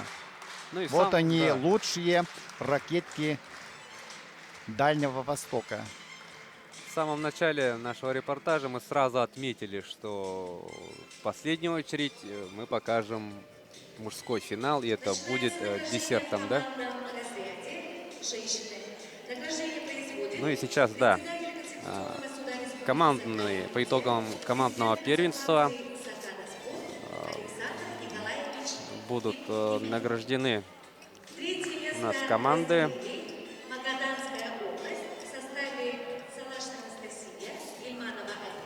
Ну и по всей видимости мы начали награждение женщин, да. Итак, командные соревнования. Женщины на третью ступень пьедестала почета чемпионата Дальневосточного федерального округа приглашаются команда Магаданской области, а также представительницы Хабаровского края. Разделили они третье место чемпионата.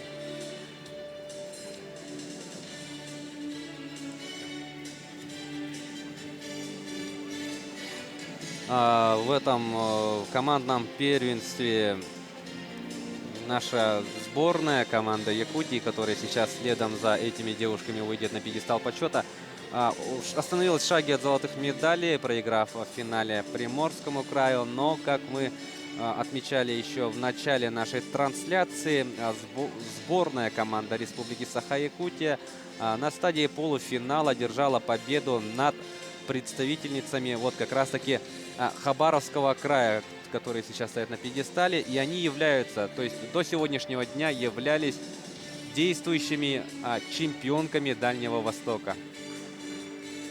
Победив именно их, наши девушки вышли в финал, где потерпели поражение от Приморского края.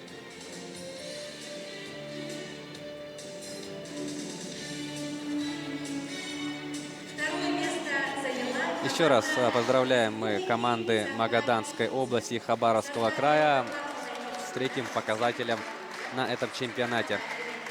Ну а сейчас мы приветствуем наших девушек. Команда сборной Республики Саха-Якутия.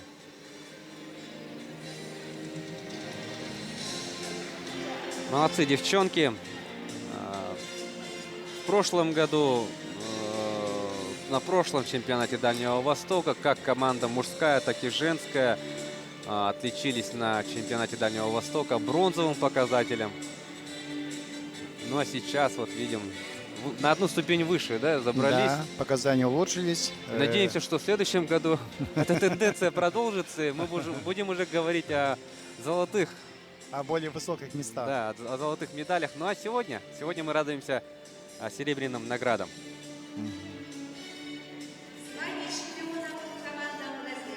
Вот наши девушки слева направо: Тихонова Оля, Степанова Вероника, Колодезникова Марфа, Лопахова Екатерина и Ефимова Александра. Наши серебряные призеры. Поздравляем наших девушек. Ну и сейчас Александр Николаевич Кимкимен вручит медали, золотые медали и кубок победителя чемпионата Дальнего Востока в командном первенстве среди женщин представительницам Приморского края. Поздравляем спортсменок из Приморского края. Сломили они сопротивление в финале наших девчонок. Три сета они взяли и одержали таким образом победу.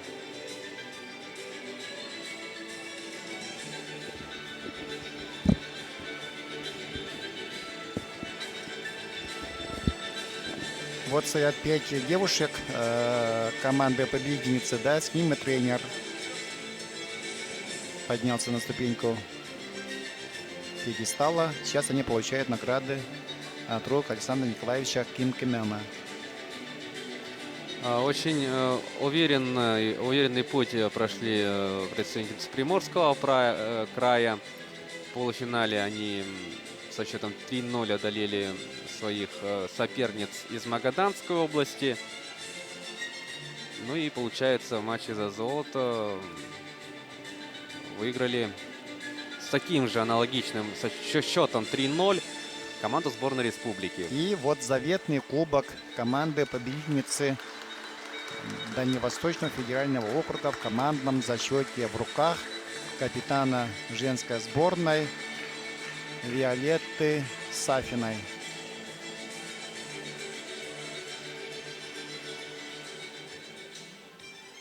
Ну что ж, еще раз давайте напомним расклад дел в командном первенстве среди женщин. Третьи места разделили команды Хабаровского края и Магаданской области. На втором месте соревнования завершила наша команда сборной Республики Саха-Якутия. И триумфатором первенства стали представительницы Приморского края.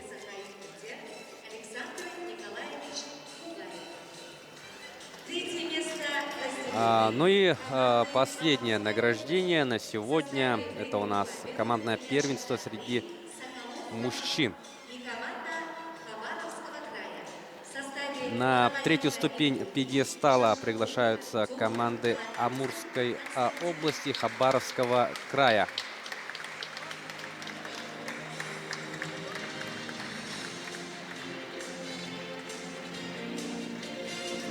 Мы уже отмечали, что места, да, что в женском, что в мужском первенстве, вот, призовые места распределились практически одинаково. Такая же ситуация тут с финалом. Вновь якутские теннисисты противостояли спортсменам из Приморского края. Ну и вновь победу и в этом случае праздновали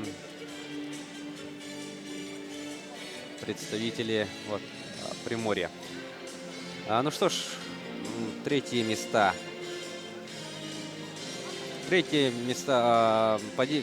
между собой поделили команда Хабаровского края и Амурской области.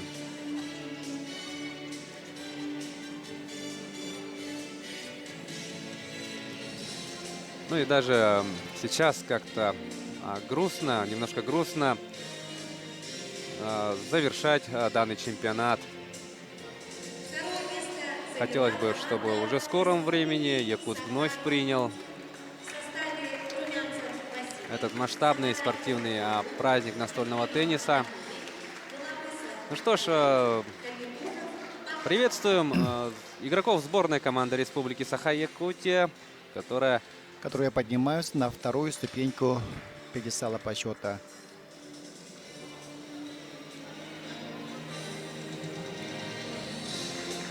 Слева направо поднимаются наши парни. Анатолий Ефремов, Василий Румянцев, Нюргун Сабарайкин, Михаил Колобысов и Богдан Капитонов. Вот наша мужская серебряная команда. Сейчас следом за Анатолием Ефремовым медаль получит Василий Румянцев. Таким образом он уедет домой с 2 золотыми, да, и 1 серебряной медалью. Вот что значит высокий уровень. Михаил Колобысов. Вот наши молодые перспективные игроки, спортсмены. Михаил Колобысов и Богдан Капитонов. Достойная смена растет у якутской команды. Ну что ж, еще раз поздравляем наших ребят и поздравляем их Поздравляем их с серебряными наградами чемпионата. И мы приветствуем победителей. Ровно так же, как и в случае в женском первенстве, здесь победу праздновала также представители Приморского края. Вот они на ваших телеэкранах.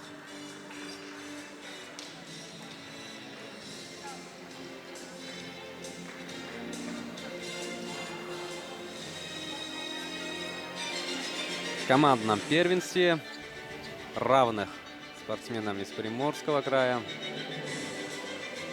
не оказалось.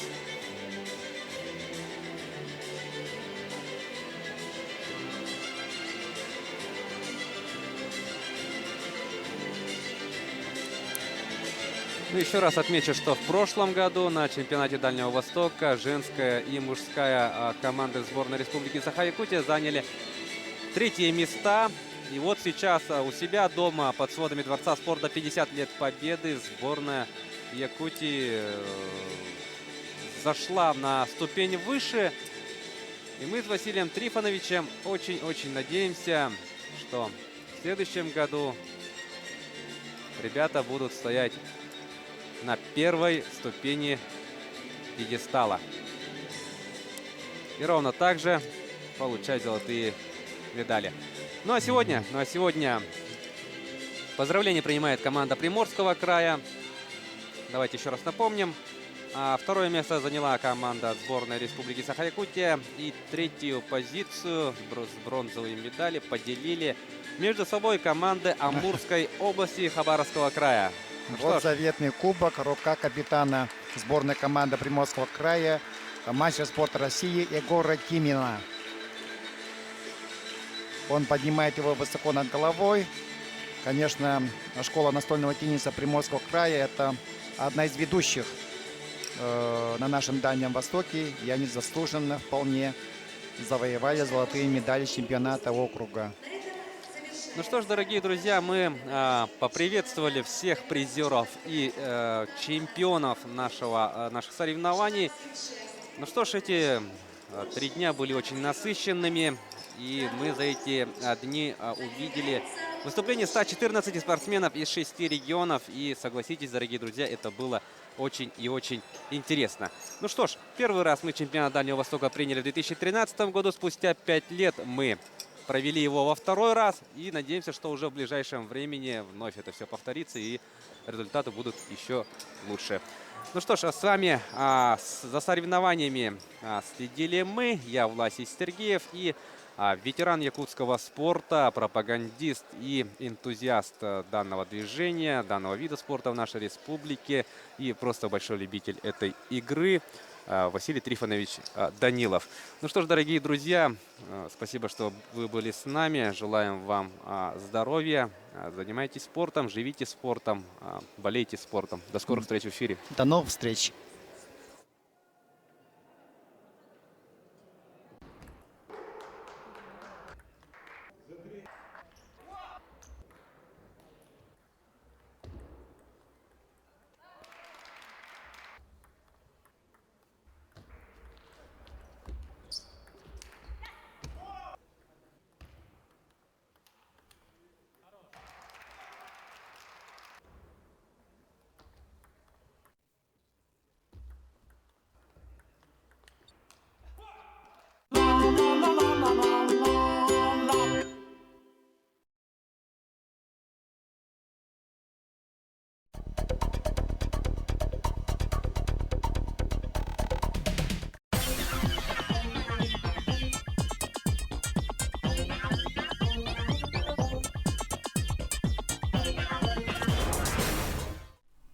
В уходящем 2017 году спортивная жизнь Якутска была тесно связана с крупнейшим спортивным событием республики – юбилейной 20-й спартакиадой «Игры Манчары».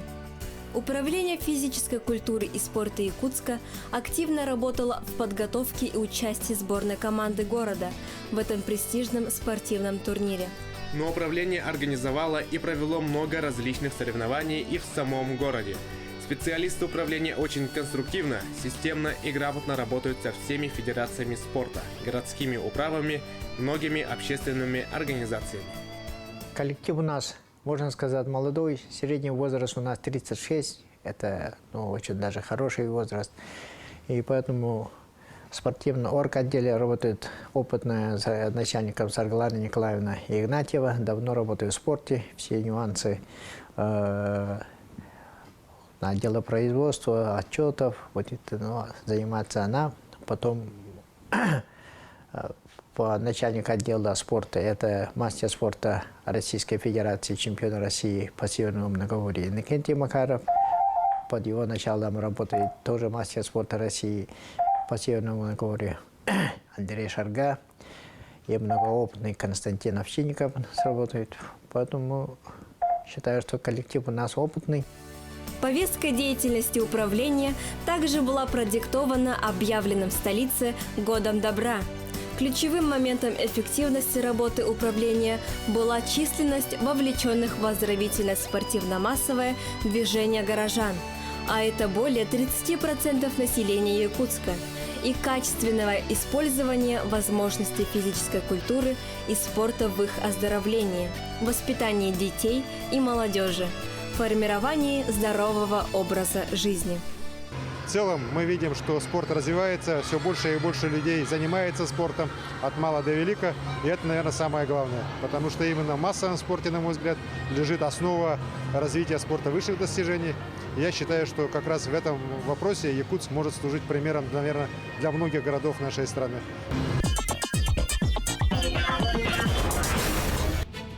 – 11 февраля прошел чемпионат города по гиревому спорту.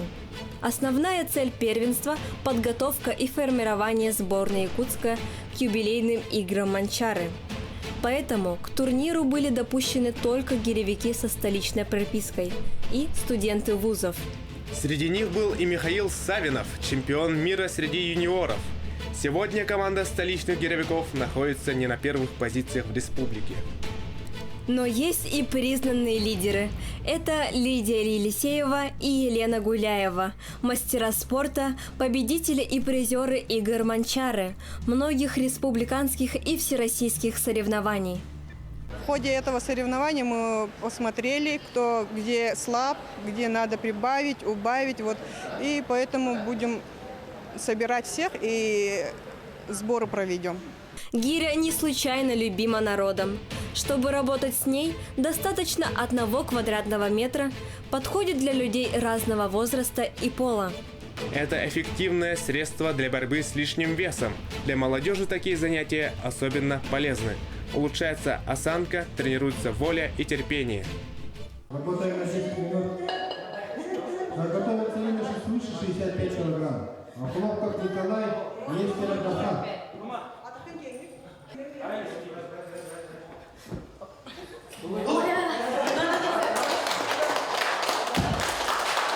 В чемпионате участвовало более 30 спортсменов.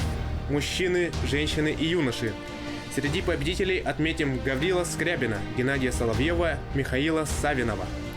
Среди женщин первенствовали Лидия Елисеева, Елена Гуляева, Любовь Смирнова.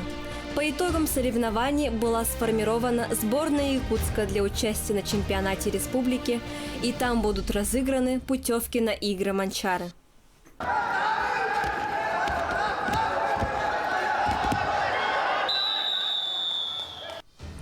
Нынешний чемпионат по Хапсагаю был особенным. По итогам турнира была сформирована сборная команда Якутска. Эта дружина должна на 20-м чемпионате республики по Хапсагаю памяти Петра Алексеева добыть заветную путевку на игры Манчары, главных стартов четырехлетия. Поэтому в каждой весовой категории шла жесткая, бескомпромиссная борьба.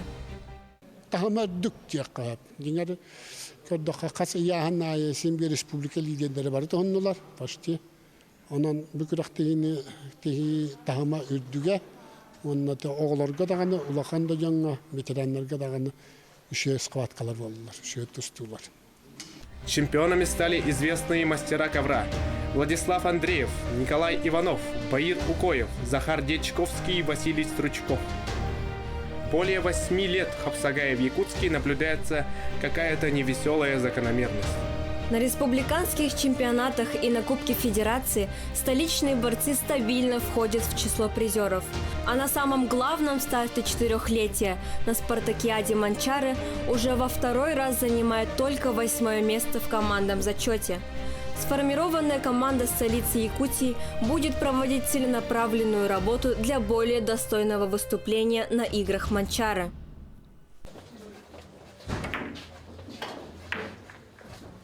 В настоящее время проводится чемпионат города Якутска среди мужчин, среди ветеранов, среди девушек.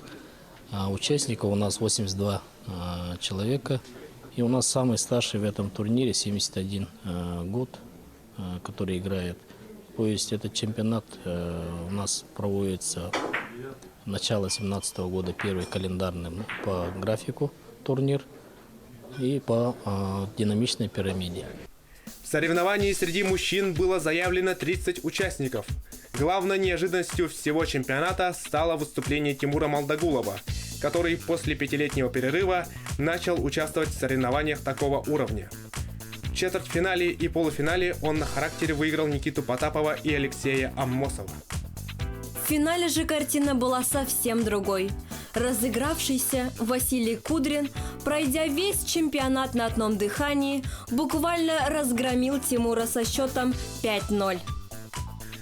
Среди ветеранов в очередной раз удивил всех игровой формой и желанием побеждать Афанасий Румянцев.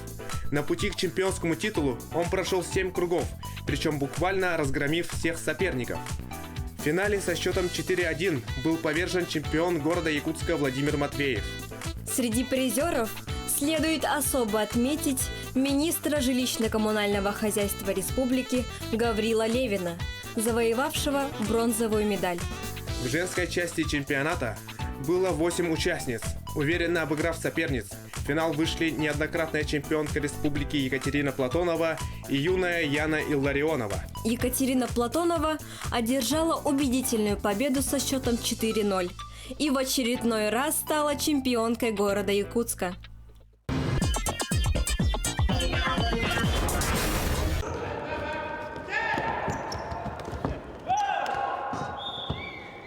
С декабря по февраль прошел первый чемпионат Якутска по мини-футболу среди ветеранов. После 6 туров прошли финальные игры. Первое место заняла команда «Коммунальщик», второе – «Полярник», третье место – команда «Заречье». Несмотря на ветеранский статус, турнир прошел на высоком уровне, четко и организованно. В составах команд играли известные в прошлом игроки, звезды якутского футбола. Играла Айсина, Сашина. Так что очень много Чибрин, Александр, которые вот когда-то приносили славу Волге, Олег Клименко, это все бывшие игроки Волги. Когда-то Волга была чемпионом России по футболу.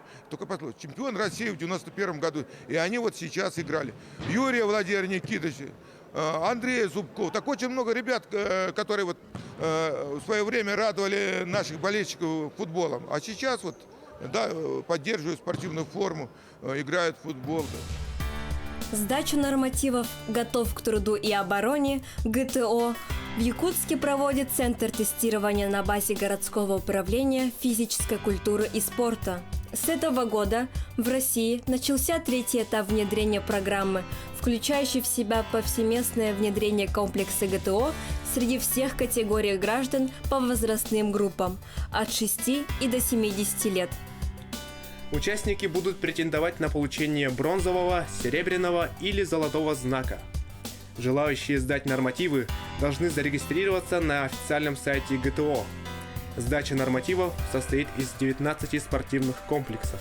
Среди них бег на лыжах, метание снаряда на дальность, плавание, рывок гири, скандинавская ходьба, пулевая стрельба и другие виды. Все протоколы направляются в Министерство спорта России, и уже оттуда отправляются значки и удостоверения участникам, показавшим хорошую физическую подготовку. Для выпускников школ сдача нормативов ГТО будет иметь значение при поступлении в высшие учебные заведения.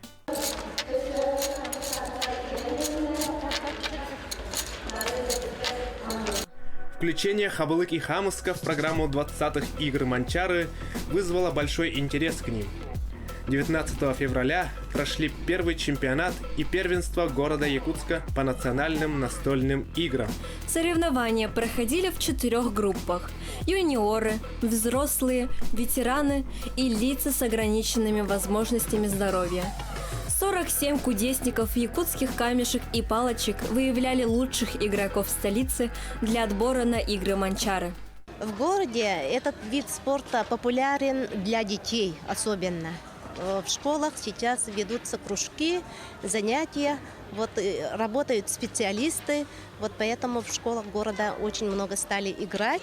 А среди населения, если бы мы организовали бы больше турниров, чемпионатов, мы бы набрали бы тоже многих очень хороших игроков.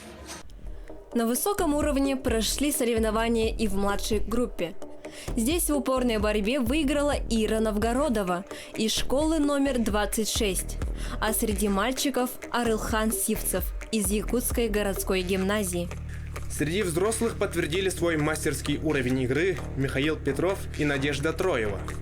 С увлечением играли ветераны, стоявшие у истоков развития настольных игр в республике. Большую волю к победе продемонстрировала 4-я группа. Самыми результативными стали Русанда Матвеева и Наталья Никифорова. Турниры по настольным играм в городе теперь будут проводиться регулярно. Участники готовы? Внимание, марш!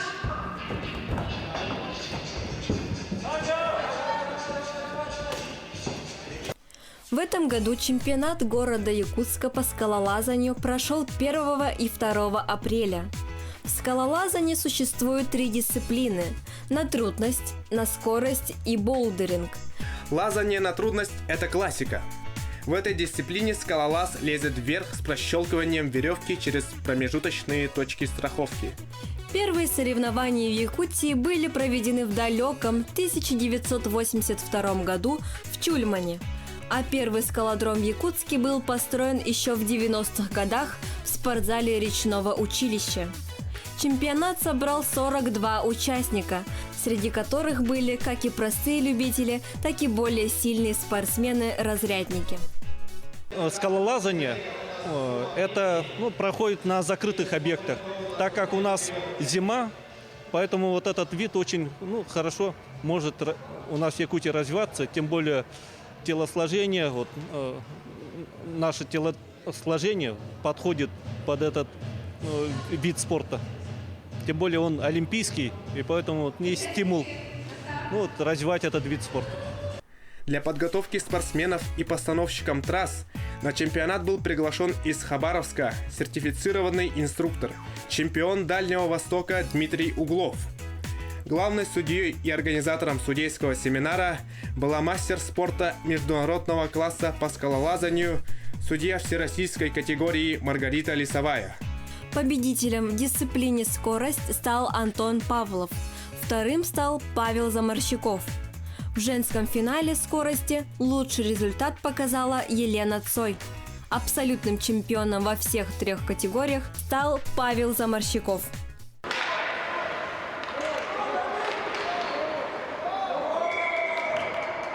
Шестой по счету турнир города собрал под свои знамена 11 команд. Каждый год все больше команд играет в городском турнире. В этом году участвовала команда из Ус-Алданского улуса «Якбор».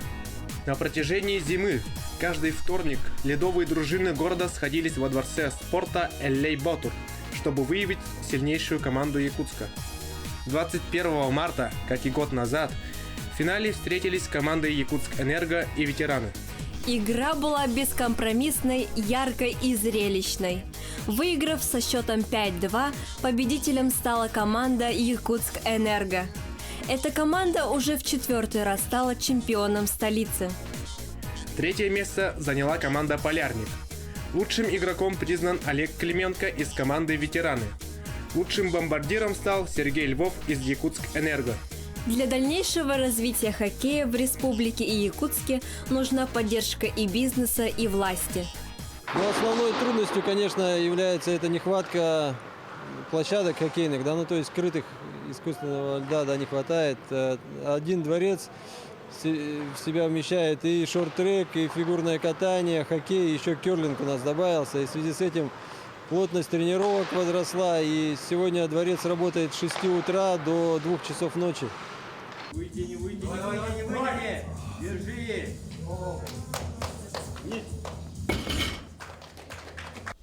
11-12 марта в универсальном зале «Стерх» прошло первенство города по пауэрлифтингу среди юношей и девушек до 18 лет. Основная цель турнира – формирование сборной команды Якутска к республиканскому первенству. Победители определялись по результатам в 3 упражнениях. Приседание со штангой, поднимание штанги лежа и отрыв штанги от помоста. Пауэрлифтинг – это силовой вид спорта, суть которого заключается в преодолении сопротивления максимального тяжелого для спортсмена веса. Якутские пауэрлифтеры преодолевают сопротивление не только железа, но и границ. Они успешно соревнуются на Дальнем Востоке и готовы выйти на российский уровень. Спортсмены подчеркивают, что их вид не индивидуальный, а командный. Всесторонне развивает и физически, и морально, и психически. Перед большими весами надо обязательно настраиваться хорошо. Это очень хорошие упражнения или что там для психологии. И между собой также ребята начинают друг другу помогать. Это не индивидуальный вид спорта, командный. Здесь один не воин в поле, а надо командой работать.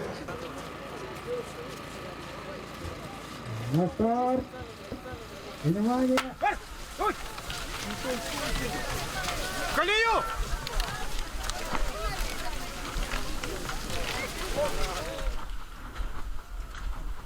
26 марта на Зеленом лугу были проведены 35-е открытые всероссийские массовые лыжные гонки «Лыжня России-2017», в котором приняли участие более 2000 человек.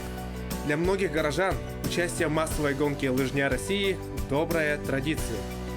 Самые большие рекорды «Лыжни России» – это улыбающиеся, жизнерадостные лица якутян, пересекающие финиш. А самая высокая награда – вера людей в свои возможности на пути к спортивным вершинам, телесному и духовному здоровью. По итогам соревнований были определены победители и призеры по 5 возрастным категориям. Среди них Роман Васильев, Василиса Слепцова, Вячеслав Яковлев, Екатерина Павлова, Анатолий Зыков, семья Андрея и Алены Петровых. Все они пришли и встали на лыжню, проявили единство и доказали, что город Якутск – спортивный и лыжный город России. Лыжный спорт развивает все качества, так физические и духовные, силу воли, характер, выносливость, все, силу. В детско-юношеской спортивной школе номер 6 «Стерх» прошли финальные игры чемпионата Якутска по волейболу. 95 команд в течение 7 месяцев определяли лучшие команды по 4 лигам среди мужчин и женщин. Уровень команд возрос. Комбинационно играют не только команды высшей лиги, но и 3-й и 4-й. Вместе с тем, из года в год и в высшей лиге повторяются финалы прошлых лет. Кто остановит гегемонию Сбербанка и Медика? Кто бросит вызов многолетним лидерам? Эти вопросы пока остаются без ответа. В высшей лиге среди женщин в финале команда Сбербанка выиграла у коллектива студенток Сергелях и стала чемпионом города. 3-е место заняла команда Джулурхан. В мужском финале 1-е место заняла команда Медик, победившая Аргыс. 3-е место досталось команде волейболистов из Сбербанка. Популярность волейбола сегодня в городе такова, что впору поднимать вопрос о строительстве чисто волейбольного дворца спорта. Если раньше соревнований было больше весной и меньше осенью, то сейчас круглый год, вернее, всю зиму идут соревнования. И они знают, что в воскресенье им надо играть, поэтому тренировочный процесс проходит интенсивнее и для самих игроков намного интереснее. Количество занимающихся, я думаю, будет увеличиваться. Ну и Конечно, остро стоит вопрос о создании, о постройке именно спортивного зала для волейбола. Там, с 3 площадками, может быть, с 4 площадками, и он с утра до вечера был бы занят. 1 апреля сильнейшие лыжники вышли на старт чемпионата города Якутска. На старт в гонках свободным стилем вышли 114 лыжников в 8 возрастных группах, в том числе гости из многих улусов. Большим стимулом для сильнейших гонщиков стал главный приз победителей. Для мужчин – охотничье ружье МР-155. Для женщин – телевизор от генерального спонсора компании ТАСС Юрях «Нефтегаз Добыча». Среди мужчин на дистанции 10 километров победил неоднократный чемпион города Якутска и республики, мастер спорта России Андрей Николаев, опередивший на 30 секунд Егора Массаедова. Среди женщин на дистанции 5 километров абсолютно лучший результат показала гостья из города Ленска, неоднократная чемпионка республики, мастер спорта России Бунавша Табарова. Вторая финишировала чемпионка Дальнего Востока, неоднократная чемпионка республики Алина Максимова. Вот так была поставлена яркая финишная точка этого лыжного сезона в Якутске. В зале стадиона Туймада 10-16 апреля состоялся открытый чемпионат города Якутска по классическим шахматам. В турнире приняли участие 46 шахматистов. В их числе 4 мастера ФИДЕ, 6 кандидатов в мастера спорта, 22 перворазрядника. Практически все ведущие шахматисты республики проживают и работают или учатся в столице нашей республики, здесь, в городе Якутске. Так что уровень, конечно, уровень участников их очень высокий. Некоторые участники стабильно показывают очень высокие результаты. Участвовали шахматисты из Усть-Алдана, Чурапчи, Момы. А Вадим Горлов приехал даже из Сочи. По итогам соревнований чемпионом стал Роман Ганжуров.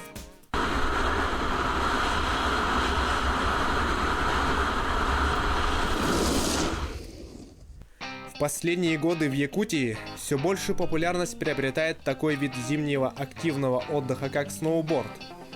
Он является молодым видом спорта, и в нашей республике его активное развитие происходит лишь в последние годы. И с каждым годом этот вид спорта приобретает все большую популярность и становится массовым. Объясняется это желанием людей получать новые впечатления и эмоции.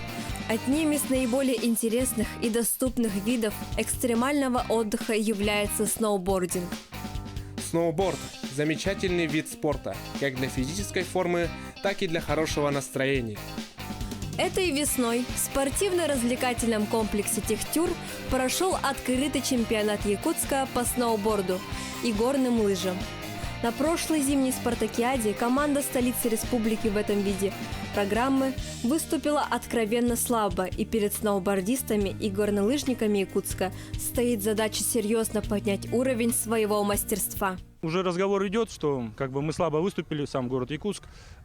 Ну, так как все это на начальном этапе, мы сейчас будем заниматься, значит, будем каждый год ставить слаломную трассу, чтобы, значит, у людей, которые просто, скажем, съезжают с горы, хоть какое-то понятие пришло, что для чего стоят вешки, как их объезжать, как ставить ногу, как держать тело, в общем, саму физику, чтобы понимание было. И я думаю, через 3 года мы постараемся как-то выступить, будем заниматься.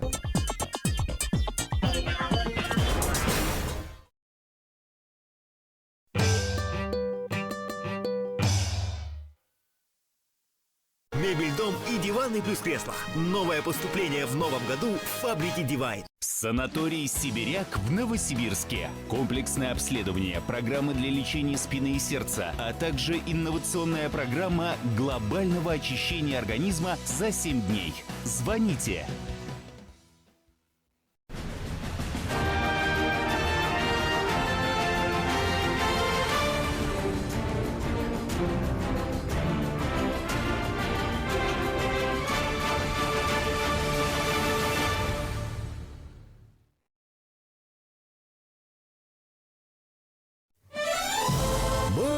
большое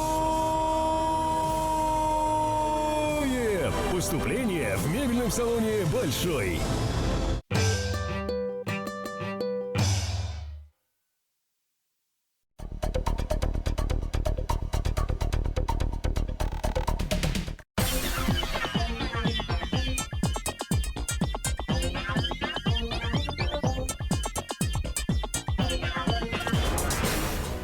Хотя это был первый официальный чемпионат города, здесь, в Техчуре, городские соревнования проводятся уже более 4 лет. Погода стояла великолепная, трасса отличная. На первый план вышли только мастерство и опыт райдеров. Для слалома, в отличие от других видов сноубординга, не требуется специально подготовленной трассы. Подходит хорошо укатанный склон. Среди девушек победила Маргарита Борисова, второй была Татьяна Сысоева, третья Екатерина Хороших. Среди мужчин первенствовал Михаил Карамзин, второй Андрей Слепцов и третий финишировал Валентин Комель.